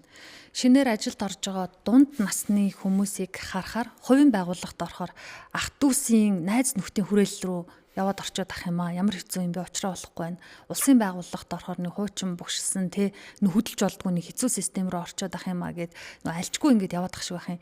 Энэ систем өөрчлөгдөн гэж байх болов сонголтоо хийхдээ ер нь яах юм бол тэгэл хаач очисон хүмүүсийн харилцаа, хаач очисон хүмүүсийн хандлага дотор л орох юм чинь. Тэгээ 21-р зууны хамгийн топ ур чадваруудын нэг нь дасан зохицох чадвар. Ер нь хүн чинь өөрөө дасах хэвээр, зохицох хэвээр. Байгалийн шинжилгээ ухааны одоо мундаг эрдэмтэн Дарвины одоо тэр байгалийн шалгарлаар гаргаж ирсэн нэг одоо зүй тогтол нь тэр штэ. Энэ дэлхий дээр хамгийн хүчтэй нь одоо амьд үлдээг юм байна. Том нь амьд үлдээг юм байна. Яг л орчинтойгоо дасан зохицож чадсан тэр жижиг амьтад амьд үлдсэн юм байна гэдэг. Өөрөөр хэлбэл яг энийг байгууллага дээр аваад үзэх юм бол дасан зохицох хэрэгтэй байгууллага. Хүн ч өөр. Одоогийн залуучуудтайгаа дасан зохицож чадахгүй өмнөх үеийнхэн бол ерөн зайлуулагдана. Өөрөөр хэлбэл хүний тэр нэг бүтээмж гэдэг байгаа тэр зүйл чинь настай нэг холбоогүй юм байна. Тэгэхээр нэг ажлын байран дээр яаж яах вэ? Хоёр юм насны асуудал зөхөөдөд байгаа байхгүй. Сэтгэл зүйн нас. Нөгөөх нь биологийн нас гэдэг. Өөрөөр хэлбэл сэтгэл зүйн нас нь хэдтэй байгаас шалтгаалаад ажлын байран дээрх бүтээмжийг бий болгоод байна. Тэрнээс одоо биологийн нас нь 30-тай. Эд залуу. Гэтэл сэтгэл зүйн нас нь бүр айл хэдийн нэг явцсан нөхдөд байгаа байхгүй. Өөрчлөлтөнд эсэргүүцсэн, дасан зохицох чадвар айгүй муу. Одоогийн залуучуудаа мяалдаг, өмнөх үеэ дурсан санагалздаг. Гэтэл эсэргээрээ далтай натай боловч одоогийн энэ одоо залуучуудтайгаа одоогийн нөхцөлд ийм уусан шингээ тасцсан хүмүүс байгаа байхгүй. Тэгэхээр бол яаж ийм вэхээр бол ер нь нэг усыг нь уул, ёсыг нь дагна гэдэг шиг төрийн ч өнө хувийн ч байгууллагад ажилласан, очсон дасан зохицох чадвар айгуу сайн байх хэрэгтэй. Гэхдээ зөв зүйлтэй дасах хэрэгтэй. Тэгэхгүй бол токсик нь болчихно. Буруу зүйлтэй даснах юм бол та тэрийг юм дадал болгоод авчихна. Тэгээ тэр дадлаа харамсалтай нь бид нар дандаа тээж авдаг.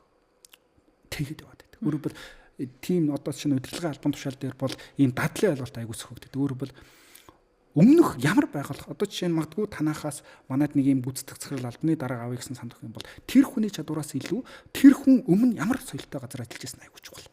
Тийм тагнуулын бие нэгэ мөшгдөг айгуу тийм токсик соёлтой газар ажиллаж исэн дарга бол яг л энэ дэрхтээ тэргээ тарьдаг. Тэгэхээр тэр хүний чадвар гэхээс илүү өмнө нь тэр боожж исэн, өмнө нь цэцгэлж исэн орчин ямар орчин бэ гэдэг нь энд хэрэг гэдэг зүйл гэсэн. Тэгэхээр бол яаж нөхөр ерөн соёлыг дагах нь айгуу тийм чухал. Тэгэд энэ гэр бүлсэг тийм соёл гэдэг бол мэддэг одоо үнэхээр чадвартай хүмүүс бол тэндээс бол дөрвөн. Гэр бүлийн асуудал, байгууллагын асуудал гэдгээ солимоор байна. Энэ одоо хөгжиж байгаа байгууллагууд хинч гэр бүлтнийг үйлчлэх гэж орж ирээгүй шүү дээ. Хинч гэр бүлд нэг юм гэр бүлийн ажлыг нь хийх гэж орж ирээгүй байхгүй. Тодорхой зорилгод өөрийнхөө чаддаг хонь нэмэр оруулахын тулд холбогдож байгаа болохоос биш доржид бих өслүүлэхийн тулд аж орж ирэх байхгүй. Энэ чинь бүр ингэ чигсүү юм менежмент баг. Тийм энэ чинь тийм байх боломжгүй байхгүй. Тэгэхээр бол яаж нөхөр аль болохоор ийм албан соёлыг л байгуулга өөрөөр одоо дийлэнх одоо байгууллагууд ер нь олон улсад ч гэсэндээ гэр бүлийн одоо хүрээнээс ийм корпорэт буюу байгууллагын цэцэглэг рүү ордог. Тэгэхээр энийг аяг хурдтай оруулах хэрэгтэй. Тэгвэл нэг ах нь нэг нөхөр их чинь за тэгээд хамаатан садангаараа үргэлцсэн. Тэгээд би нэг гадны гэрт байгаад байгаа юм шиг ийм мэдрэмж төрүүлээд ах юм бол окей хамаатан садан байж болно. Ажил дээрээ амьдралаа ялгах чадвар айгуу чухал. Тэг ажил бол ажил шүү дээ. Амьдрал бол амьдрал байгаа байхгүй. Нэг юм дараагийн зүйл нь их юм бол хитрхи багуудыг нэгтгэж ийм гэр бүлсэг соёл өөр айгуу тийм төвхтэй нөхцөлийг бий болгодог. Бие биенээ хитрхи мэдээд ирэхээрээ байгууллага дээр, баг дээр гомдох механизм гардаг. Гомдоод байна би тэрнэ гэдэг. Юу хаана вэ? Эн чинь байгууллага шүү дээ. Юун гомдох вэ? Тэ? Асуудал байгаа бол асуудлаа яриад ингээ шийдэж явах хэрэгтэй. Энэ над гомддаг би энийг мэдэн ч. Хитрхи баг болоод ирэхээрээ эн чинь бүтээмж гарах байж. Би энийг гомд. Тэгээд би эндээ таалагдахгүй процесс ажиллаж байна. Тэгэхээр бол баг гэдэг бол тодорхой асуудал дээр эвлэрдэг нийцдэг систем болохоос биш юм бүр юм гэр бүл шиг орчин биш байхгүй. Хитрхи гэр бүлсэг болцсон баг руу өөр хүн орж ирэхэд чаддаггүй, нэвтэрдэггүй. Тэнд чинь тэгээд тэр одоо багийн соёлыг зөвшөөрүүл тэр л ордог. Тэгэхээр бол одоо магадгүй одоо байгууллагууд бага хитрхи баг болоогүй хүмүүсийг баг болгох, баг болсон хүнийг задлах дээр бол би бол хамгийн одоо амар нь бол баг болоогүй хүмүүсийг баг болгох нь амар. Баг болсон хүмүүсийг задлах айгу төвхтэй. Тэгэхээр бол байгууллагууд, удирдлагууд ер нь хүмүүс бол хитрхи битгий баг болооч, ажил амьдралаа салгаач, битгий ажил дээрээ амины асуудлаа яриач, хинд ч хэлэх боломжгүй ийм одоо гэр бүлийн асуудлууд байгаа штэ. Тэргээ битгий ажил дээрээ яриач. Тэгэл нэг биендээ гомдоол баярлалаа тий ийм байж юус болох. Тэгэхээр бол хитрхи ойртох хэрэггүй, хитрхи бас хол байх хэрэггүй. Тийм байна. Би тэрнийг мэднэ гэдэг шиг. Хамаг амьдрал үр хөөхөд таны ижлийг мэддэг те ааш зангийг мэддэг. Нэрээ одоо тэгэл ажил явж байгаа л болохгүй бол энэ ийм хүн биш би мэддэг гэл дайрна шүү. Ааха. За аюултай юм байна. Би танаас сонирхсон асуултаа мэдээ гэсэн юм а ер нь мэдэж авч чадлаа. Одоо харин та хөтөж подкастын сонсогчдод ажил гэдэг бол юу вэ? Амьдралынхаа ихэнх цагийг өнгөрөөдөг, удирдлага болоод ажилтнуудын сэтгэл зүй, ёс дүрм, хим хэмжээ ямар байх тусмаа ямар байх ёстой вэ гэж та яг л хэрэгтэй зөвлөгөөнүүдийг өгч чадлаа. Таны энийг хэлчихсэн гэсэн агуулга байна уу? Түүнийгээ хэлээд өнөөдрийнхөө ярилцлагыг өндөрлөө. Ер нь хүнийг юм хүн гэдэг талаас нь хардаг юм байгууллагууд л айгу олон байгаасаа ч гэж үздэг. Хүнийг чадвартай хүмүүс өөргөө хүн гэдэг талаас нь хардаг. Тэгээд ийм ёс зүйтэй байгууллагт орохыг залуучууд эргэмэлзэж байна. Ёс зүй гэдэг нь хамгийн ихний илрэх шинжил хөдөлмөрийн хууль тогтоомжид заасан эрх үүргээ биелүүлдэг чадамжаар идарна. Илүү цаг ажиллуулсан бол хөвгөлдөө энэ чинь үйлчлэгийн систем биш байхгүй юу? Үнэхээр ажил олгогчийн сурвалжлага илүү цагаар ажилласан мөнгөний үг эсвэл амраа цалинтаагаар амраа тий ээлжийн амралт авсан бол тэрийг нь мөнгөний нүг 2 өдөр ажилласан ч хамаагүй ээлжийн амралт тооцохдох боломжтой гэдгийг хүмүүст ойлгуул ажил олгогч ямар эрхтэй ажилтан ямар эрхтэй одоо үүрэгтэй гэдгээ аль алаа мэдчихэж эн чинь хөдөлмөрлөлтөй харилцаа үүснэ гэж харж байгаа. Дараагийн нэг зүйл нөх юм бол ийм хүн нэг ажилд ороод гарах хүртлээр маш олон ийм замнал буюу цэгүүдэд хүрдэм байна гэдэг юм тий тэгэд ийм одоо 20 жил ажилласан байж болно 2 хонооч гарсан байж болно. Тэгээ маш олон цэгүүдэд хүрэхтэй 2 юм цэгийг хүн амьдралдаа айгуу тийм тод санд юм байна. Нэг нь ажилд орох үеийн цэг айгуу чухал байт юм байна. Эхний өдөр гэсэн үг. Эхний өдөр таатай өнгөрөх юм бол таатай сэтгэл төвлөх юм бол цаашаага нөгөө нэг юм туршилтын хугацаанд гэдэг юм ажиллах явцад үүсэж байгаа асуудлуудыг даван туулах чадвар нөсдөг юм байна. Эхний өдөр л айгуу тийм таагүй мэдрэмжийг өгчих юм бол цаашаага тийм жишг асуудал дээр ч гэсэндээ хүмүүс бүдрээд унчдаг. Тэгэл гарчд юм байна. Хоёр дахь цэг нь ажлаас гарах үеийн мэдрэмж айгуу чухал. Танайд 20 жил ажилласан байж болно, 2 хоногч ажилласан байж болно. Айгуу тийм зөв яваалаач л гэж хэлмээр байна. Тэгэхгүй л ингээд нэг юм айгуу тийм таагүй мэдрэмжтэйгээр явуулцдаг юм байгууллагууд бас байдгийг шүү дээ. Нэг энэ хамаг байдаг залуу насаа тэнд өнгөрүүлсэн, хамаг байдаг хэрч хүчээ тэнд өгцөн багтал. Ингээд нэг юм хамгийн сүүлийн цэг дээр нь тэтгэврт гарч байгаа дамаа хүмүүс төр айгуу тийм гоё мэдрэмжтэйгээр хандаач гэж хань. Тэгэхээр бол ерөөсөө юм хүний эрхийн мэдрэмжлийн ойлголтыг айгуу олон байгууллагууд өртөө бий болгоорой гэж. Тэгээд удирдлагууд өөрийгөө айгуу сайн хөгжүүлээрээ. Тэгээд ийм хүн ёс зүйгүй удирдлагууд бол хичнээн чадвартай байсан ч гэсэндээ тэгэл цаашаа нөгөө хундам нь одоо тавигдаагүй хүн дээр одоо тэгэл дэшиг блок барих боломжгүй л дээ. Тэгэхээр бол яаж юм хөр байгууллага хэрвээ нэг байгууллагын удирдлагууд сонсч байвал энэ дунчтны удирдлагууд дээр нэлээд фокуслаач, тэднийг чадахжуулаач. Тэгээд анханаас нь сонгон шалгалтыг айгуу тийм ачид бүгд л өгч тавьчих гэж хармаар байна. Ажилтан одоо нөгөө хүн талаасаа харах юм бол өөрийнхөө тийм сэтгэл зүйн хувьд таатай мэдрэмжийг авдаг тийм одоо газараа олоорой л гэж би хүсмээр байгаа. Тэрнээс та тэнд цалин орлогдож болно, хамт олныг орлоо, цаг хугацааг чи хинч одоо орлох боломжгүй учраас хамгийн өөрийнхөө үнэт цаг хугацаагаа газар зарцуулж байгаа тэр хугацаагаа тэр орчноо хүн өөрөө зөв сонгороо л гэж хармаар байна. Нөгөө ур чадвар цалиуг, ёс суртахуунд албан тушаалууд гэдэг шиг л байх нь тийм ээ. Баярлалаа. Яг таны хэлдэг шиг албан байгууллагууд томч байна уу, жижигч байна уу, ёс дүрмтэй байгаад түүнийгээ мөрдөж чаддаг байгаад ажилтнаараа сайн чимийг, муу чимийг хилүүлэхгүйгээр за дүрмээрээ шийдэгдчихэндээ миний оролцоо юу чухал аж би үнцэн ажиллаа хийгээ явж хахад болондоо гэсэн юм сэтгэл зүйн 50 байдалтай ажиллаулаасаа гэж бас хүсэж байна. Баярлалаа танд. Баярлалаа урьж оролцуулсанд. За баярлалаа. Сонсогчдоо Хөх Цэнгэр радио хөтөж подкастын өнөөдрийн зочин HR Consulting фирмийн гүйцэтгэх захирал Баяр Магна байла. Хөтлөгч Яма хөтөж подкаст дараагийн дугаараар эргээд уулзъя. Баярлалаа.